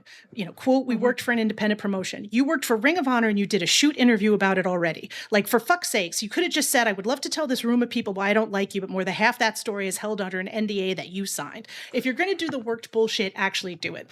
And then they went on to say, they actually have 2 world-class talkers in the ring and they're doing the single worst version of the feud they could do. Punk asked them to be specific about which friends, and Kevin says, you might think I'm only talking about them, but only 3 of them hate you. And the crowd is dead for all of this. And, I don't care that Punk was a dick in the locker room 20 years ago. Talk about the fact that he says he's the best in the world and he landed on his face when he tried to do a moonsault. And that's the part that I think bugs me so much about these fucking Punk worked shoot bullshit, is because they never actually talk about anything that would really piss him off. Like the fact that his wrestling is shit, or the fact that he was, quote unquote, I'm better than you for 20 years when you were gone for like fucking half of them. When you were at home. I guess that's the kind of stuff where I'm just like, whatever. But the other big thing that came out of this is Punk at one point says the line, I was hoping for Obafemi and I got endometriosis, referring to Kevin Owens as endometriosis. This and folks, I'm going to put on where Trish and Sarah focus on women's anatomy, because let's put a little hat on for those gentlemen of you who are quite familiar with what this is. And let's, like, I feel like we should have a theme, like, talk about anatomy. But endometriosis is a disease that affects women, or let me put it this way, people who have wombs and uteruses. Okay. The endometrium is the lining of the uterus. Now, part of the endometrium, the top level of the endometrium, sloughs off during your menses, but there's other tissue underneath that. And endometriosis is a condition where that tissue starts to grow outside of your uterus. It can end up on your fallopian tubes. It can end up on your ovaries. Sometimes it can end up on your pelvic floor. And in bad cases, it can end up on places like your bowels or your bladder or your lungs, okay, which is kind of fucked up. And the symptoms for this include pelvic pain, heavy, painful periods, pain when you have a bowel movement, pain when you have urination, pain when you have sex, exhaustion, infertility, right? And the other kicker of this, because this is a women's disease that affects, what should I say, people with uterus disease that affects people with uteruses, most people who have this condition wait between 5 and 10 years to get diagnosed with this, okay? 10 years to get diagnosed with endometriosis, all right? I don't understand what any of this has to do with Kevin Owens. And I'm going to tell you right now, it was really easy for me to find out a lot of information about this, because there's a thing called Wikipedia, which is free for anyone who has the internet and a phone, which I'm fairly confident CM Punk does, despite his protestations to the contrary. I also have a uterus. I'm confident CM Punk spends a lot of time at the NXT Performance Center with young women. I'm sure you could talk to them about maybe what they're dealing with, but Brandy Rhodes supposedly has endometriosis, as she talked about it in People magazine. You could talk to her about it. I'm sure he has done a ton of research on this, and I'm sure there's going to be some kind of Instagram post or tweet or something where he's like, oh, I really care about it, blah, blah, blah, blah, blah. Here's a link to something or bullshit. I don't understand what this has to do with Kevin Owens. If you wanted to call Kevin Owens a pussy, just fucking call him a pussy. Like, that's the other part of it. Like, be quote unquote real, be quote unquote a tough guy. Do the bullshit language you want to do. Don't do some bullshit like this where you're making fun of a disease women have for a reason that is completely undetermined. Like, did you say the wrong word? Are you trying to say, like, one of the symptoms of endometriosis is not obesity. That's associated with PCOS, which is polycystic ovary syndrome. That's a completely separate disease, right? So, like, maybe put a little effort and thought into this shit before you start trotting this crap out there. Like, that was the part about this that just chapped my ass a little bit. And I feel like as a woman, I wanted to say something about it. So I don't know, Trish, if you have any thoughts on this. I just thought this was just a fucking sad promo. And I think the thing that depressed me the most about it, and I know that one of the defenses of Punk whenever you say something about him is he's not the worst wrestler in the world. There are way worse wrestlers than CM Punk. I think the part that chapped me, and like I said, maybe this changes a little bit if Kevin Owens wins, is that CM Punk was pulling this shit 20 years ago, where, like Kevin Owens said, if he had hit CM Punk in the mouth for what he was saying, he would have been blacklisted. He wouldn't have had a career. Mm-hmm. And he's still doing it, because Kevin Owens' first program back is CM Punk, who's going to humiliate him in the ring and then beat him in Toronto. I think he has a shot. I think he has a shot, but I don't think that changes how I feel about the promo. So, because you want to make that the biggest moment possible if he is going to win, and you did everything to undermine him here. Right. You messed about everything. Every time you tried to give an answer back, you went into your corny, kind of pre-prepared kind of lines. You're alive in Boston, fucking bollocks. He went back to other things. He kept doing that as well. He kept cutting him off. There's one point where he actually cuts off Owens mid-sentence and gets involved. His facials, everything about it is, there's no willingness to work in that. It's not, oh, we're playing a being hatred of each other. No, there's a way they actually fucking hate each other. There's a way to do that and then still work at it. And then, as I think Trevor Dray had a credible thread on it this week. Like, you literally just recycle what you do with Eddie Kingston. But it doesn't apply here, because this is, as Owen said, someone who main evented WrestleMania with Stone Cold Steve Austin, and actually main evented WrestleMania twice. Yep. It's not somebody who failed, who has never won a big championship. It's someone who's won the WWE championship. It's someone that's had those experiences. And you're doing this thing where, on both sides, because of the way that you're telling this, so Punk is only there because he got kicked out of everywhere else. Great. So now WWE is the loser company. Okay, well done. That's a great thing for you to be doing on your own programming. And then on the other side, this guy's never made anything. He's only won a WWE title and main evented WrestleMania twice. really building people up here. And as much as like the Cody Punk stuff was just gibberish, at least they kept it within the form of the company for the most part. This one is we're back to, we're shooting and we're doing all these things, and this babyface that they want to cheer in CM Punk, they're not really able to. And to the point they chant Owens at the end. If that's your aim, then great, but they didn't exactly get loud there either, because you've not done anything to really get any of them over. And the thing that I was left with this is not just like the stupid lines and stuff. There was a few things. So you mentioned the worked harder, I worked harder than you, and you never actually did anything to work hard. And it's like, that sounds so stupid for a guy that's been in WWE for 13 years pretty much non-stop outside of injury, where you're right, he sat at home for 9 years, and then all of a sudden, like, you were going to come back, and then Vince said no, so then you had to wait for another company to actually get its feet before you could just walk in there like all head held high. That's not working hard. Like, just because you cut weight and all of a sudden, like, oh, you're all blown up and whatever, that, again, is not working hard in wrestling, is it? And it's that same mindset. I actually wonder if he believes that mindset, because we've heard that mindset before when he was doing all the collision stuff, when he did the promo about, people missing days, which his camp told us was about Malachi Black, but everyone, believed it was about the Elite. That sort of thing, it keeps coming up. So I wonder if that is actually something he believes, that he works harder than everybody else, which is whatever. You just been off TV for 5 months, and were you supposed to be at TV for some of them? Guess we'll never know. So interesting timing to do that. Like, okay, and you're not turning heel, right? Because everyone's like, I heard of YouTube comments when I watched the segment, and they were like, oh, we're ready for his heel turn. I'm like, yeah, we've been saying this for 4 years. I'll be fucking Methuselah before his fucking heel turn comes. I don't want to hear it. So there was that. There was also the bit, as you mentioned at the end, about Ring of Honor, and about like how you walked into my locker room and you were disrespectful, and it's just like, this is your whole persona, is you are disrespectful to authority. You were the voice of the voiceless. You were the voice of that, you were called skinny fat, as you emphasised. Like, why are you going on about all these things that you now need everything to be this corporate sort of thing? You might as well just get the Cody Rhodes suit on at this point. There's that. And then the last thing is, for anybody that thought that you could have done a CM Punk versus the Elite program, this is your fucking evidence that you can't. That you could not. Yeah. Because it won't be some incredible thing that you think that's going to shake up all wrestling. It will look like this, and it'll be even fucking worse. Because this is an environment where he's controlled. And it still looks like this. It wasn't fucking good. Even if you take out the stuff about Punk, like, it just wasn't good. Like I said, it was low energy. It was boring. It was references that were extremely oblique, unless you had a whole bunch of, wrestling knowledge or backstage knowledge that, like, does your average Boston crowd sitting there, 8,500, by the way, let's point that out, in TD Garden, where I think they were 13,000 the last time they were there. So, we're not lighting them on fire with this fucking feud. I don't know. It's like I said, I would like to have funny anger for you guys, but I'm not. Yeah, we don't have it. Funny anger. It's not funny. It's just fucking depressing. Funny. It was sad. You're right. That was the word. Sad. It was just sad. And the cadence, you could tell like there was some uncomfortableness on like Owens' part, because his cadence was completely off. Like, Punk's still doing his panto lines and that sort of thing, and you're like... Oh, he was doing his whole... Like, he rehearsed, again, with Punk, you can always see when he rehearses a bunch of shit in the mirror. He stood in front of the mirror and was like, this is gonna pop him!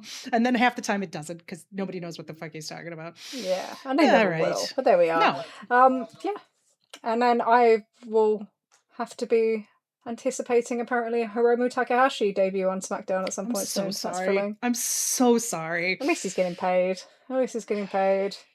He'll probably make more in the first year, like, than he made in the last 10 and 8 in New Japan. That's quite frightening, isn't it? Yeah. Sorry. But, we'll see how he goes.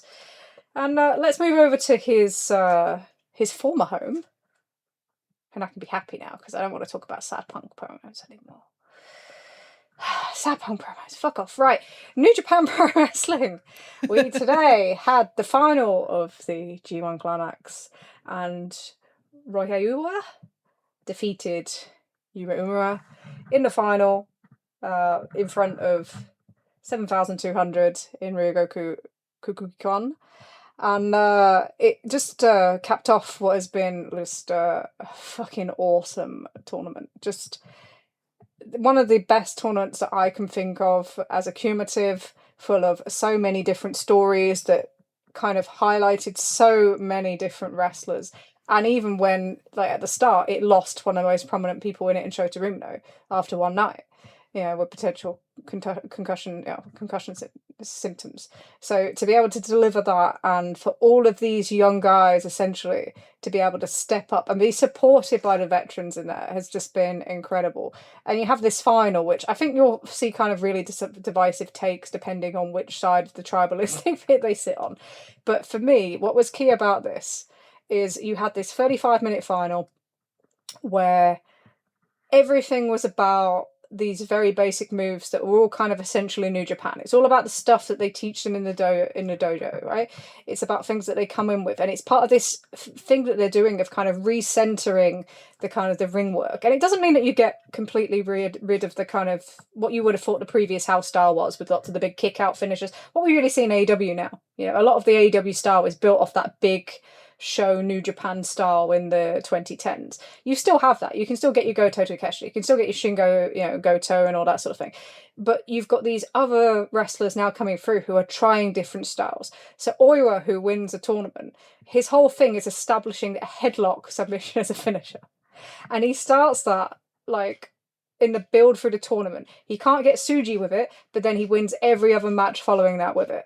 And it's like, you build that story. So then when they're doing it in the final and he like just gets anywhere close to it, the crowd are up. And then you've got Umaru using, arm bars and that sort of thing. And you're doing kind of the move that you would have seen that Oiwa beat Newman with. It's just a clothesline. It's just like a discus clothesline, a spinning clothesline, like the grip. So it's like, they're very, very simple things, but it's not like they're re-educating their audience, but they're kind of redistributing kind of the match styles. So it's not all one thing. You don't all have to be this one thing. So we've had matches like with Tsuji and Yota Tsuji just built around chops, like a ridiculous amount of chops. We've now got matches about arm bars. We've got matches about... It's just different. And I think it feels fresh, because I think this year for me, personally, right, is I have been a little bit bored with wrestling in times. Because it's all felt very, very, very similar. And all my worries about kind of...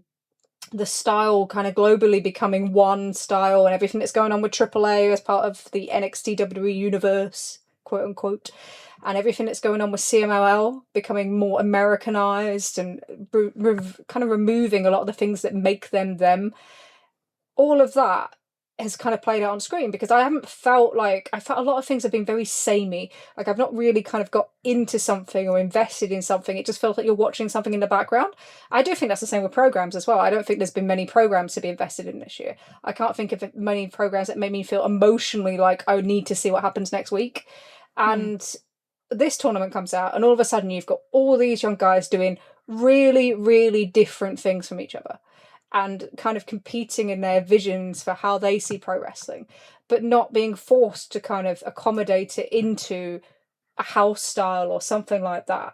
And it's like, it felt like, I said to somebody this morning, it felt like a resistance to that kind of, we all have to be the same. That's what wrestling has kind of felt like it fell into in the last few years, and especially in New Japan, where you had this domination of the heel tactic, House of Torture stuff everywhere, all over the card, including, if you think about last year, where we had Evil and Takeshita in the main event of the G1 finals.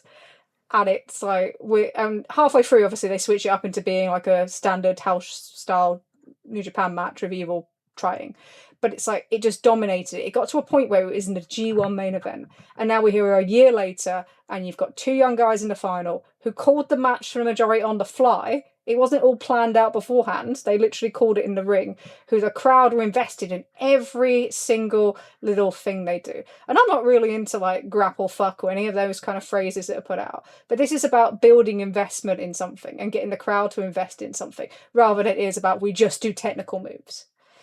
And yeah, I loved it. I love what they did with it, because it was so simple, but it just felt so different. It feels so fresh. And you've got this tournament now where, Oiwa is now going to challenge on October 12th at Ryogoku. And it's like, he gets that big shot. Do I think he'll win? Not really. But you've taken this guy that at the start of the year was like, why is this guy not doing anything? He went across to nowhere, he did his excursion, he looked fantastic, he comes back, he's not doing anything, and the rest of these Railroad guys are. Ren Narita's getting more of a push than Oiwa. Why is that? Look how great he is. And in the space of one tournament, you've taken this guy that had to play in, he had to qualify essentially for the tournament to start, and you've made him the winner. Like, that is as big an elevation as you can get in pro wrestling. And now he's going to main event in Ryogoku in October. Great. And then you have Umura, who was not supposed to be in the final. It was supposed to be Shota Umino. Umura was always winning, by the way, but it was supposed to be Shota Umino. You have him, and he takes that position. And now you've set up his next part of his story. So you lost the New Japan Cup final. You lost the G1 final. You've never won a trophy in New Japan. You've actually inherited some of what we thought Shota Umino's story was going to be. And you can play off that now. And I think today, what they did really well as well is they made him the antagonist because they knew more people would be behind Oiwa. And that worked really well as well. You didn't try and fight it. You didn't try and go 50-50. You went, we're just going to go with this. So I think he's finding more of his role. And he's still, I give him a lot of criticism. I always say he's got no brain cells. I know that's kind of harsh, isn't it? But he's still finding himself. So you give him more time, but he's been elevated. And then, Callum Newman, again, has a strong G1 following on from having the world title. Obviously, he's got plans elsewhere. Keep him away from being pretend Will Ospreay, and he's fantastic. Even older guys like Sanada, right? Like, everyone coming to tournament thinking he'd be fucking awful. But he's managed to kind of fulfill his veteran role really well. He's set up for his babyface turn. And then you have Oleg Bolton, who is this incredible power guy who sells so fantastically well. And when you put them in with the right people, it's like, he's got it now. And you have a different style there from what all the rest of them can play. And then they're all chasing Yota Tsuji, who is the champion now. He's the champion, he's the ace, he's the guy they all chase. And, I think for me, when I look at his G1, I think about that match at Korakuen with Oleg Bolton. And I know you've seen that match. What did you think of that one, watching it from someone from the outside? I thought it was great. I really liked it a lot. I thought it was, I liked how they played with Tsuji basically being the guy. He's basically like, you got to beat me, and I know you can't, right? And then beat the shit out of him at the beginning, and then Bolton surprises him kind of with the comeback at the end, because Bolton, like you said, his selling is amazing. He's selling like he's fucking dying. I'm like, oh, this guy especially. Yeah, I'm like, this guy's done. Like, end this match already. Like, it was almost like Tsuji was like humiliating him at different points. But I never got I don't know. My impression with Tsuji, and some of it's affected by what you've told me, is more along the lines of like, prove it, beat me. It was like toying with him, right? And then he fucking fired up at the end, and he actually fucking won. And I was really impressed by that. It was a very good match that I very much enjoyed watching. And I was glad you, I don't want to say made me watch it, but you were like, you should watch this. And I was like, okay. So before I talk about how Tsuji's kind of helped everyone with his tournament and why he's kind of the MVP. Also, Oiwa has been like the big breakout. Bolton's broken out somewhat as well. Wolf has shown up and is going to be pretty huge, I think, in the next year. But Tsuji is kind of the one that stitches it all together. What do you think of his presentation, particularly the big question? Are you or are you not a Majaniac? Sorry. It's an awful theme song. I'm sorry. I was like, I have vague memories of Tsuji's previous theme song. And so I'm watching the entrance, and he comes out, and they start with whatever. And then all of a sudden it's like some record scratch moment. And then there's like a 10-year-old girl singing. And I'm like, what is happening here? Like, this is culturally, I'm not understanding this, and that's fine. But I was just like, okay, sure. But it's just odd to me. It's just odd. I don't know that it suits what he's doing, but if his goal is to piss everybody off, success. I quite like it, but I think it's very Eurovision. But I think he's just... It's very Eurovision. I think he's experimenting with his whole kind of look and things. And he's still a young guy. Like, you do those sort of things. It wasn't that long ago. He's definitely like... He's got like a dad bod, and I mean that as a compliment, like as a deep, deep compliment, where I'm like, this man looks like, he reminds me a little bit of like the most nicest compliment I could pay for Hangman, which is like, he looks like he got his muscles doing actual work and not like endless reps in a gym. Because quite frankly, that's more of my interest than some guy with just fucking endlessly defined muscles. So yeah, especially as you get older as well, isn't it? The interest tends to be in people that look real rather than yeah. He looks like a real person. He looks like a real person who is strong as fuck. Yeah, so the thing with him this tournament is he has really helped to kind of stitch everything together. And I don't think it's just him. Oh, I talk about Zach and that in a bit, but it's like what he does is he's presenting them as something to chase. And it's made me appreciate what Okada did more. Will I ever appreciate the 20 minutes of absolutely fucking nothing in Okada 30-minute matches? No. I'm never going to be a fan of the structure of some of his matches in the past. But I appreciate his role as the War more. And I think when I really got into New Japan, I was kind of like, these guys are more over than him. These guys get a better reaction than him. They sell merch, they're selling more tickets. Why is he the guy with the belt? And I kind of get it more now, than I did then, because you can see the evolution of it. It's like they need somebody to chase. So you have an Oiwa, you need someone to chase. You have Umura, who still has gaps in his kind of whole presentation, needs fixing out. He needs something to chase. You need these veteran guys to have someone that they can go up against, that the crowd will get behind them. And he's very, very good at the role, and he knows that's his role. Everything he says, this is what gets me about him, and this is why it's worked so well. Every single person that gets in the ring with him on this tour, other than Great O'Khan, who should be smashed into the sun, and he even called him out and told him to go sort himself fucking out afterwards too, in the most public way that you can in Japanese wrestling without actually saying it. But everyone that gets in the ring with him is better coming out of it. Like, they built the Oira story coming out of it. He's building these rivalries. You've got this thing that you can do with Oleg Boltin now. You're going to do the Goto thing at Destruction in Kobe. You can do the Sanada thing down the road as well, and that was like probably one of the least anticipated matches in the tour that ended up being fantastic. Like, nobody saw that coming. He's making everyone better that's in there with him, and he's so good at the details. It's all the little details in the work that he did, the way he structures the matches around his opponents so you get the most out of him. That's exactly what you need in that position. And you can say he's all talk, and you can do that, but you're not all talk when you're the guy going out at the start of the year and making the trading card comments and then getting in the scrap back, or not an actual scrap, but getting in the shouting match backstage over, actually, I need to stand up for these people. It's not an act. It's not playing Naito. It's literally like, I understand what they need from me, and we need a whole group. The whole emphasis is on a whole group. His whole backstage comments last night were just like, literally, like, we've had a great summer. This is a great start of us, being with TV Asahi and stuff, because they always talk about corporate stuff in Japan. It's a bit weird, isn't it? But it's like, but I now leave it to finish it off to Oira and to Umura. And it's like, it's not just him. He doesn't need to be over the top of everything. He doesn't need to be in the ring or around everything when anything happens. He understands his role perfectly. And if you are bored of seeing him with the belt, you better get used to it, because he's going to keep that thing for some time, I think. But yeah, he's just really, really stepped up in that role. And I think that's allowed all these other guys to step up as well. And I think when I look back at last year, I had many conversations with people who were talking about the young core group in New Japan. And one of the biggest criticisms was they're apprehensive and they're not assertive enough. And the pushback I always thought was quite accurate was, well, they're not in these big spots yet. How can they be assertive when they're the guys underneath these other guys? They need to be put in those pressure spots to see what... It's like the diamond thing, right? You have to put pressure on them and then you see what you get. Right. And that's exactly it. So you put pressure on them. Now this year, you've put pressure on Tsuji. Guess what? He's turned out to be a champion, and a drawing champion at that. And then you've put pressure on Callum Newman, and he turned out to do well in that spot. You put pressure on Oiwa. He's turned to be he looks like a fantastic babyface going forward, who can make simple things work and isn't afraid of that. You put pressure on Bolton after 3 years of kind of cycling him in from nowhere. He never wrestled. Bolton never wrestled or had any interest in wrestling before 3 years ago. And now he's there. Like, this is the development path. And it's all about, you give them an example and you allow them to have that assertiveness. And then they're calling main events of the G1 Climax in the fucking ring. Like, this is such a departure from where they were probably before. And part of that as well is that, yeah, you don't have the veterans to go over. You don't have Okada. You don't have Naito. But you do have Shingo. You do have Goto. You do have Zack Sabre Jr. You can't see the hands of these senior people all over this.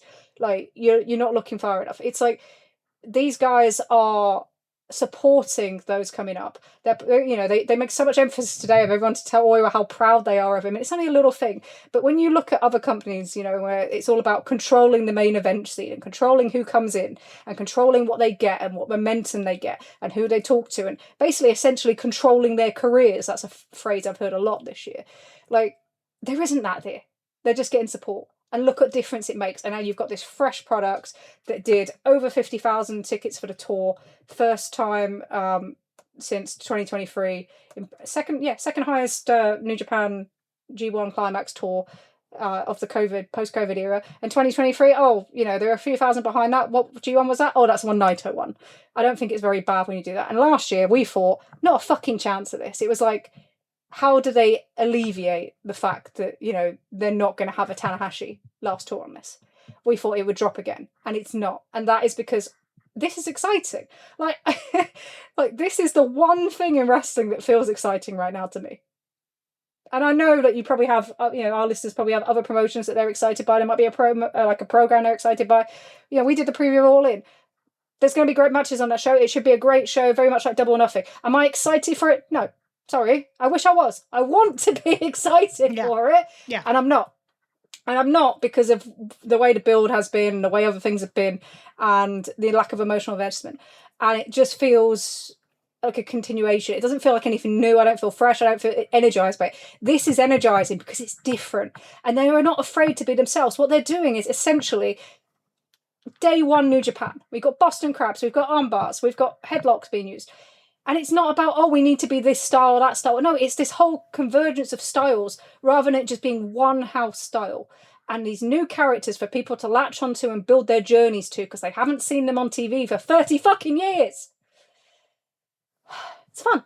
It's fun. And I've enjoyed it. It's been a great tour. They've got great setup now going into the fall because they've just brought in Sean Skywalker from Dragon Gate. They're going to debut him in a singles match in Kobe, the home of Dragon Gate. Makes perfect sense. There's organisation here that was not fucking here last year. I tell you now, it feels like a different world entirely. And then they're going to do Goto and Tsuji, which should have an incredible crowd for that. Fully behind Goto, that's what they want in this thing. And then you go into the fall. So they are really, really well set up. And I don't remember the last time I could say that about New Japan Pro Wrestling. Like, I think we all were very apprehensive at the start of the year of what does it look like with no Tanahashi? We have no Naito. We have no Okada. What does it look like? We've lost some of the younger guys that look promising, for the foreign guys especially. And we have the answer now. And the answer is you invest in yourself and you invest in these people and look what they become. And you can't do that with every group. The group before the Young Lions were shit, to be honest.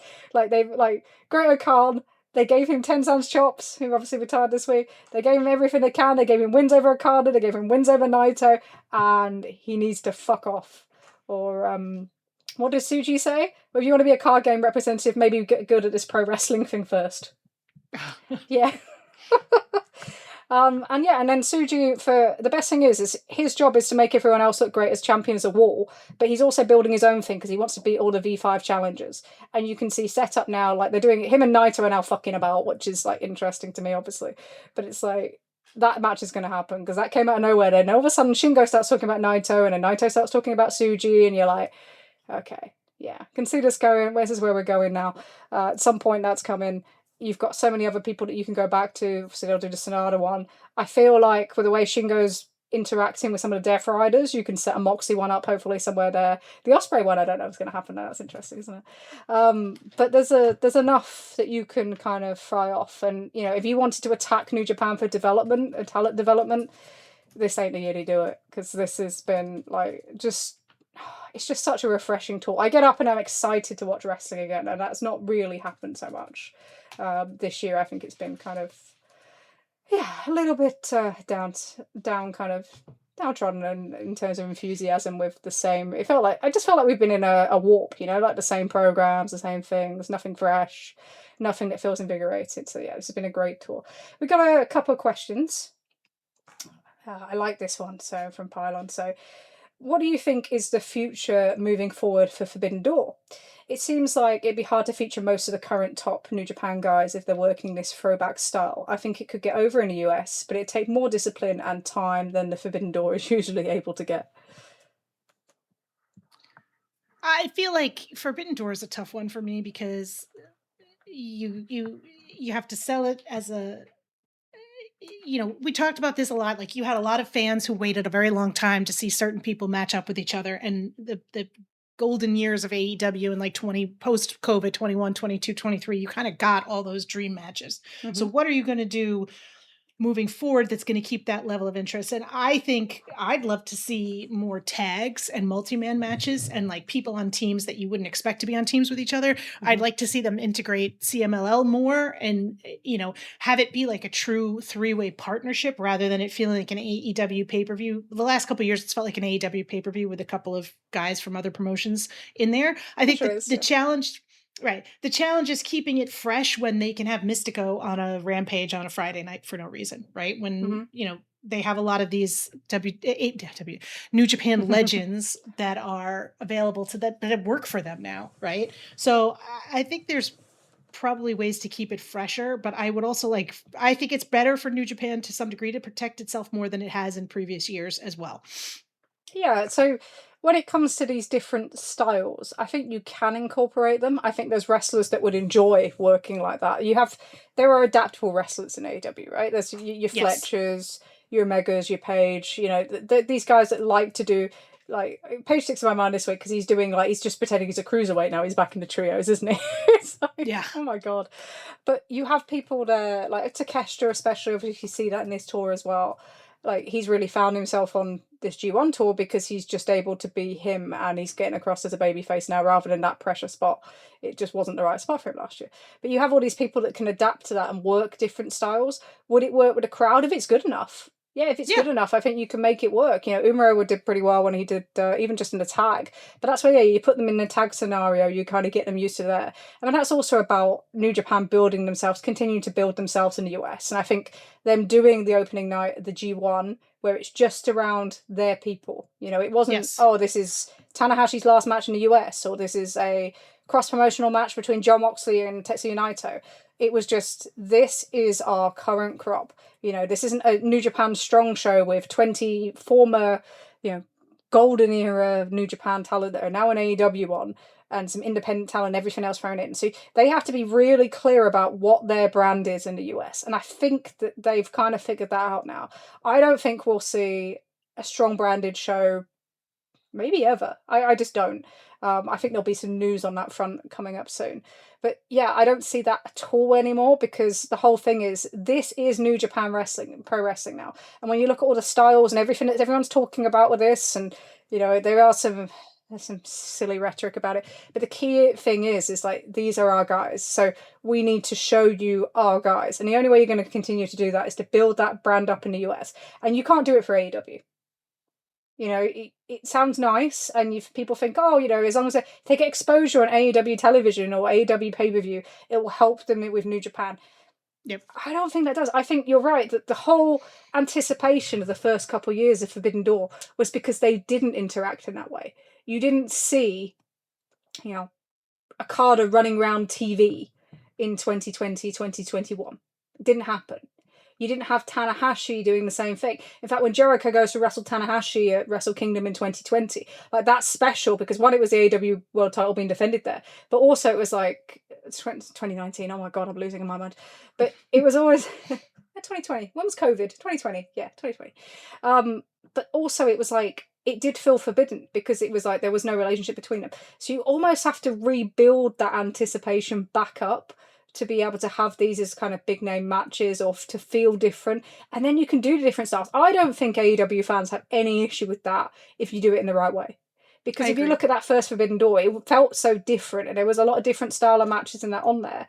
And it felt so different because you were doing it with like everyone in this environment, and it felt like not like a culture clash, but it felt like different ideologies kind of mixing together, different ways of being, baby faces, personas, all those sort of things. And that was really cool, right? You had this meshing. It felt like you were meshing things together that don't normally get meshed, even though some of the styles are so similar and so many of the top guys in AEW have continued to come out of New Japan. And that does feel still like the biggest talent base, because they don't really produce their own, do they? You look at the top of their roster going forward now, like, how many of those people made their development in New Japan? Even the younger guys, your Fletchers, your Knights, that sort of thing. So it's still a critical kind of thing for them. But I don't think it hurts AEW for New Japan to be trying different styles amongst their top group of people, because it will help eventually that AEW style to evolve as well. but it is about making your own stars. It's about making your kind of own people bigger. And that's why everything that Tsuji's doing, as much as they hate it and they get worked by it, it's like, it only makes him stronger. And it will only make, when you eventually do that match now down the road, you're going to make those matches bigger. He's done everything he can this year to make himself bigger about America without actually spending much time in America. It's quite impressive. But yeah, that's all it is. And I would skip Forbidden Door next year, to be honest. I would skip it. I know they like kind of doing it. Obviously, they dropped a little bit in pay-per-view buy rate this year compared to the ones before. But I would skip it next year and just let New Japan kind of really figure themselves out. And also, you know, you're not overexposed with CMLL talent, but you treat them as very much TV workers, that they don't feel special. Mystico doesn't feel special in the way that he did when he first showed up. That sort of thing. No, so unless you're going to put him in like big spots, that sort of thing, I wouldn't bother. So that is that on that. Jeff Cobb, by the way, did the most worst social media thing before coming back to New Japan today, where he pretended he had some sort of surgery because everyone actually knew because it got out. That was quite impressive. He continues to be one of the worst users of social media. The picture was just disgusting. Yeah, he's a weirdo. I don't know. He's back there. He lives there. It'll work better. If it means Okama moves down the card, I don't care. So, yeah, there's that. We had one more question from last week that we didn't get to, but I thought it was kind of an interesting one, so I didn't want to waste it, so we just rolled it over. It said, hi Trish and Sarah, hope all is well. I saw this question pop up on Twitter and was curious about your feelings on it. Do you guys see yourselves being as invested in wrestling in 2030 as you are now? And that's from Lamora.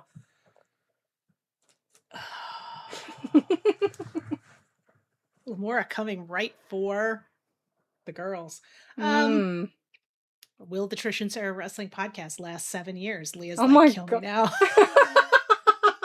Oh my god, it would be 7 years by then. Well, we're at almost 3 now. Are we? No, we're not. Yeah, we are. Yeah, we are. Serious? It's not been 3 years. You've had to put on with me for free for fucking years. Well, we were also friends before that, so yes. I know. Well, this is like when Tunnel Talk was like, how many all-ins have there been? And I almost had a stroke on my walk because I was listening to it, and then I calmed down. But now I'm questioning myself. Like, I feel like you're gaslighting me. That I'm like, have we been going on for 3 years? And I'm like, no, we totally have been going for 3 years. That's crazy. We started in September of 23. Oh, that's crazy. Yeah. So, oh my god. Okay. Yeah. I think yes. I don't know if I'll be like, so listen, I'll be completely blunt. I think one of the downsides of the podcast is that like I can't take a 6-week break, right? Mm-hmm. Like we can't take a 6 week, we talked about being like you talked about being slightly like about wrestling. Ideally, I think you take a little break and you're like, oh, I'm just not going to watch this for like the next couple weeks and I'll snap back into it when I see something that's interesting me. And I think the downside of the podcast sometimes is that you kind of can't do that. I mean, you can, but then people stop listening or you... We do try sometimes. Like, we do something different. Yeah, and there are times where life kind of... We're not slaves to it, are we? Well, no, because we have actual jobs. So, like, you know, I'm not going to... If my life gets in the way, I'm not getting... Trish, we're not getting paid for this. I don't know if you're getting paid for this, there's a problem, but I'm not getting paid for this. So, like, if something happens, it's more important to me. I will, step back. But I think as interested is a loaded question. I think interested, yes. As interested, I don't know what my life is going to be like in 2030. I'm not one of those 5-year plan people. No, I'm not one of those 1-year plan people. I'm not one of those one-day plan people. I was going to say I'm unclear on what I'm doing this week. Let's be realistic. So yeah, so I've been watching wrestling now for 30 years, on and off. And there's times where I've taken breaks. There's time where I've stepped away from watching particular promotions or particular things. And that's healthy. I always say that to people. Like, if you're not enjoying something, and that's a different from, like, malaise, because sometimes things are just boring. You just kind of keep them in the background. And I've done that with promotions this year, where I've just kind of... I can watch them, but I'm not really invested in them. I just turn them off and I don't really think about them afterwards so much. but there's always something else that can be watched, or just stop entirely for a little bit and then figure yourself out. You know, I don't think there's a harm in that. I don't think you need to watch everything. I think there's this concept of we must watch every single little detail. Like, no, you don't. Like, not in this life. Well, I also think there's this sense from like, there are certain fans who, and I think this ties back to some of what we talked about when we talk about like male wrestling fandom and how they sort of, there's a correct way to be a male wrestling fan, right? And like some of that I think is like, well, if you haven't seen, you know, these matches and you haven't watched this era of All Japan, like, can you even call yourself a wrestling fan? And it's like, well, you can. Like, you absolutely can. And like, it's okay if you didn't. But then it's healthier to have people that have watched so many different things or see things differently or don't have the influence of other things. It's the same way with wrestlers, right? The wrestlers that don't have the same interest in wrestling growing up. You know, we just talked about Olive Bolton. We talked about Kevin Knight previously. Like, we talk about these people all the time because it's like they have a different outlook of how to do things, and then they bring new things to the table rather than just resetting every feud again and again and again, like, hey, CM Punk. So it's like, I don't think that's a wrong thing. Like, it's great if you want to find out about these promotions or watch these matches from, you know, the 90s or the 80s or whatever, great. But it's like, it's not key essential. I don't think that you have to have it doesn't make you better than a fan who didn't watch them. No, it just makes you different. And you may enjoy things differently. And there's nothing wrong with that too. Like, if you enjoy things differently, like if you enjoy things we don't enjoy, and there's someone that always messaged me about whenever we say anything about Cope, and I'm like, well... No, I'm never going to stop hating that man. I'm going to be a generational, I'm going to be like fucking guy from Chappelle Show. Hate. Like, I'm sorry that man is dead to me. We're going to wind you out like a toy in a few weeks. No, I know. I just think... But yeah. Oh, I had a point, and now my point's gone, Trish. I'm sorry. I think, no, when we talk about, I think you think about like the amount of shit, an undeserved shit that folks like Jen Pepperman or Will Washington have gotten, right? Because they dared to be involved in wrestling and not have like quote unquote paid their dues by, you know, doing something, being involved in wrestling since they were 15 years old. I frankly think wrestling would be better served by having some people who have like, read a book or seen a movie. I know that a lot of you guys have gotten into wrestling from like your childhoods, and I don't want to say anything bad about that, but I think people who've gotten into wrestling as adults and who have encountered other media could help you with the coherency of your storytelling, and not just your out of ring storytelling, but your fucking in ring storytelling too. Okay. Like, so that's a piece where I'm like, you know, why is this happening? And it can't just be because Ric Flair did the same thing in, you know, whatever territory in 1970, whatever. Like, congrats. Like, I'm glad, but like, you know, and this is where like some of my frustration with certain wrestlers who get applauded endlessly because they've, you know, watched tape, but their stuff makes no narrative sense. Like, you know, tell me a fucking story. It doesn't have to be like War and Peace, and it could just be this guy wants to beat this other guy, but it has to work and it has to make sense narratively. Yeah, and I think like you will have things that appeal to you. So in terms of like how invested you're going to be in a product or a wrestler or just wrestling in general, it will always depend on how much the things that appeal to you the most are incorporated into each of these. And for me, like, I love watching people. I always talk about it, it's very boring, but it's like I like watching people develop. I like watching people before they become their final form, and then when they get there, and I appreciate the journey, which is probably why I'm so massively into this G1 that we've just seen, because it's full of that sort of thing. I hate watching people when they hit the ceiling and all the politics and stuff becomes involved, and you see them treading water, and you know you don't feel like they're getting what they're worth. That frustrates me. So that's why I like the opposite more. I like people that are very much detailed workers. They know, and that's not just like, story beats, or, you know, they wear this clothing or they do this thing in a promo and it called. No, I like the people that know when is long enough, when is not long enough, you know, like they can anticipate all these things. They put the detail in so it matches what you get in from the crowd as well, that they can pivot, that they can anticipate, all that sort of thing. I get a kick out of watching all that sort of stuff. And it's like, so, you know, there's a big match this year that I felt like was completely out of place from where it should have been. People absolutely loved it. That's for them. For me, I was just like, I don't think that this match should have been there, or they should have done something different, because it just didn't fit the place and time. I like, you know, but it's that whole thing of everything has to be bigger and better, right? Or we need to do this thing even if it doesn't fit. So I was having a thing on that. I do think for me, it's like doing this kind of probably invigorates me in some way because it keeps me a focus. Yes. And we have the ability, because we do every couple of weeks, going behind the parapet here, and because there's so many different things to talk about, there's times where we can just avoid our subjects for like 6 weeks, and we have done.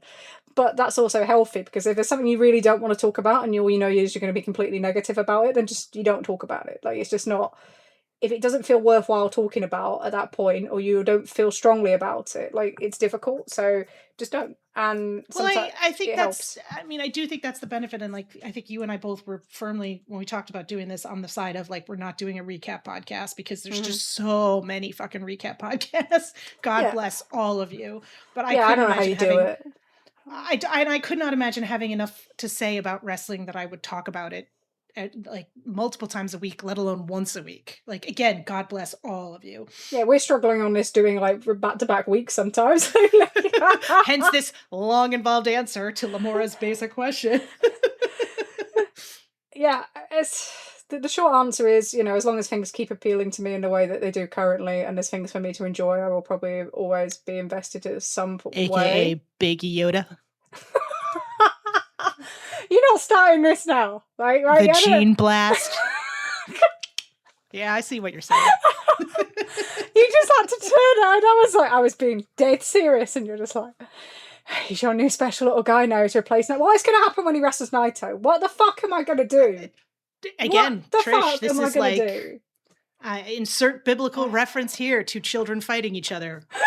Cain versus Abel. God damn, it's been a while since I've read a Bible. Ugh. Something mythology, something.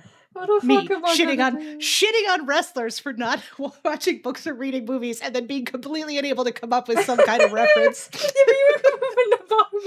Trish and Sarah, long-time listener, first-time caller. I have a question for Trish. Next Forbidden Door, it's a trios, or it's a three-way match between Tsuji, Hangman, and Naito. What's happening? Why are you doing this to me? Ladies and gentlemen, producer Leah makes her first appearance on the podcast to give Trish a total mental breakdown. Thank you all. You've heard it here, episode 70. We're on 68. Fuck, we are on 68. Shit. We're keeping that in. What would I do? See, I've had this before when, when Moxie wrestled Naito and stuff, and I was like, I don't know. And then, like, you watch the match and you're like, oh, okay, it's Naito. So I do think you would figure it out while it was happening. I think it would happen, and you'd be like, "Oh, yep, no, it's this one." And we just pick one. We just pick one. Pick a slug, and away we go. Thanks, Leah. Yeah, now you've put the fear of doom into me that they do something like that, because if they ever do, it's going to be specifically for you. And it'd be like, is this how Rich Latter felt when it was like Kenny and Swerve? It'll have to be like, you'll have to be like Dave and Arena Mexico, where they'll put you on camera while it's happening. It's me with my two little towels and like what does Hangman have that you can hold up? Hat. Bandana. You can borrow Emmy's hat. Yeah, I've got a cowboy hat in one hand and two like Japan towels, LIJ towels in the other.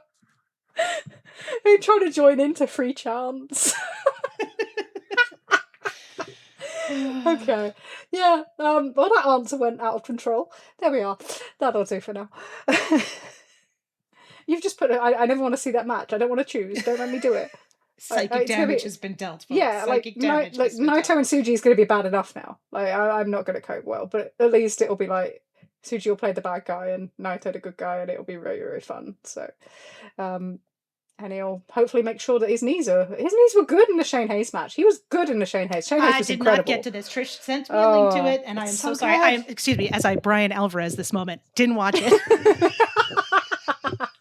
It's so good. Shout out to Shane Hayes. I will watch it. You sent me the link. I will watch it. No, shout out to Shane Hayes for what he did going into Noah there, and for Keno and TMDK for getting him in, because they just did such an incredible job with that. And I've not watched a Naito match that good in years.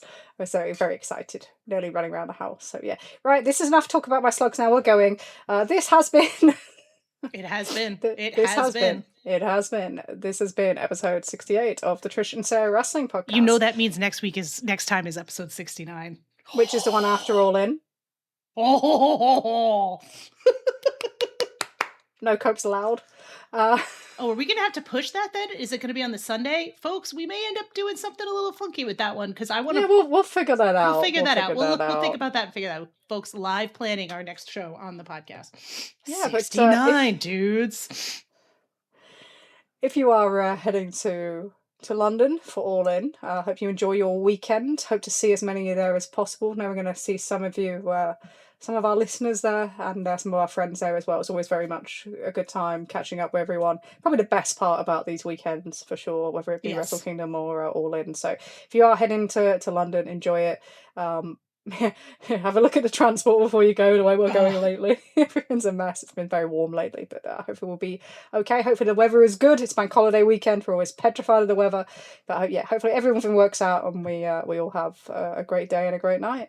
So that will be then. So that will be in 2 weeks' time. Until then, you can listen to all the other great podcasts on our network, wherever you get your podcasts, whether it's Red Circle, Spotify, take your pick.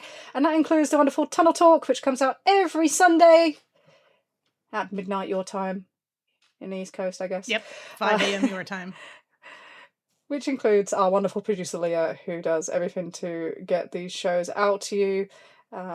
Dealing with all my technical failures and everything else. So all my emotional failures. Yeah, and thanks, Leah, for your run-in. Thanks. That was a great run-in. That was a classic run-in.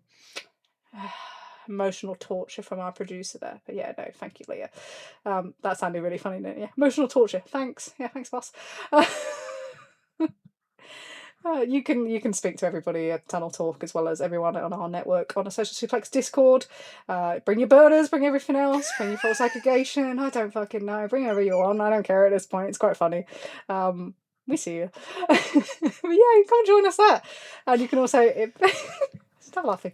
And you can also contact us on Twitter at Trish and Sarah. You can contact us on Blue Sky. You can email us at trishandsarahpod@gmail.com.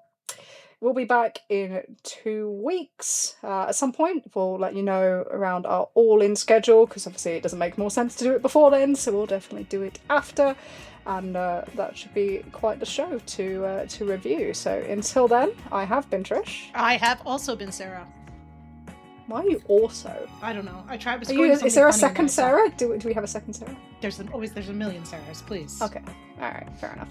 Well, this has been the Trish and Sarah Wrestling Podcast episode 68, and we thank you for listening.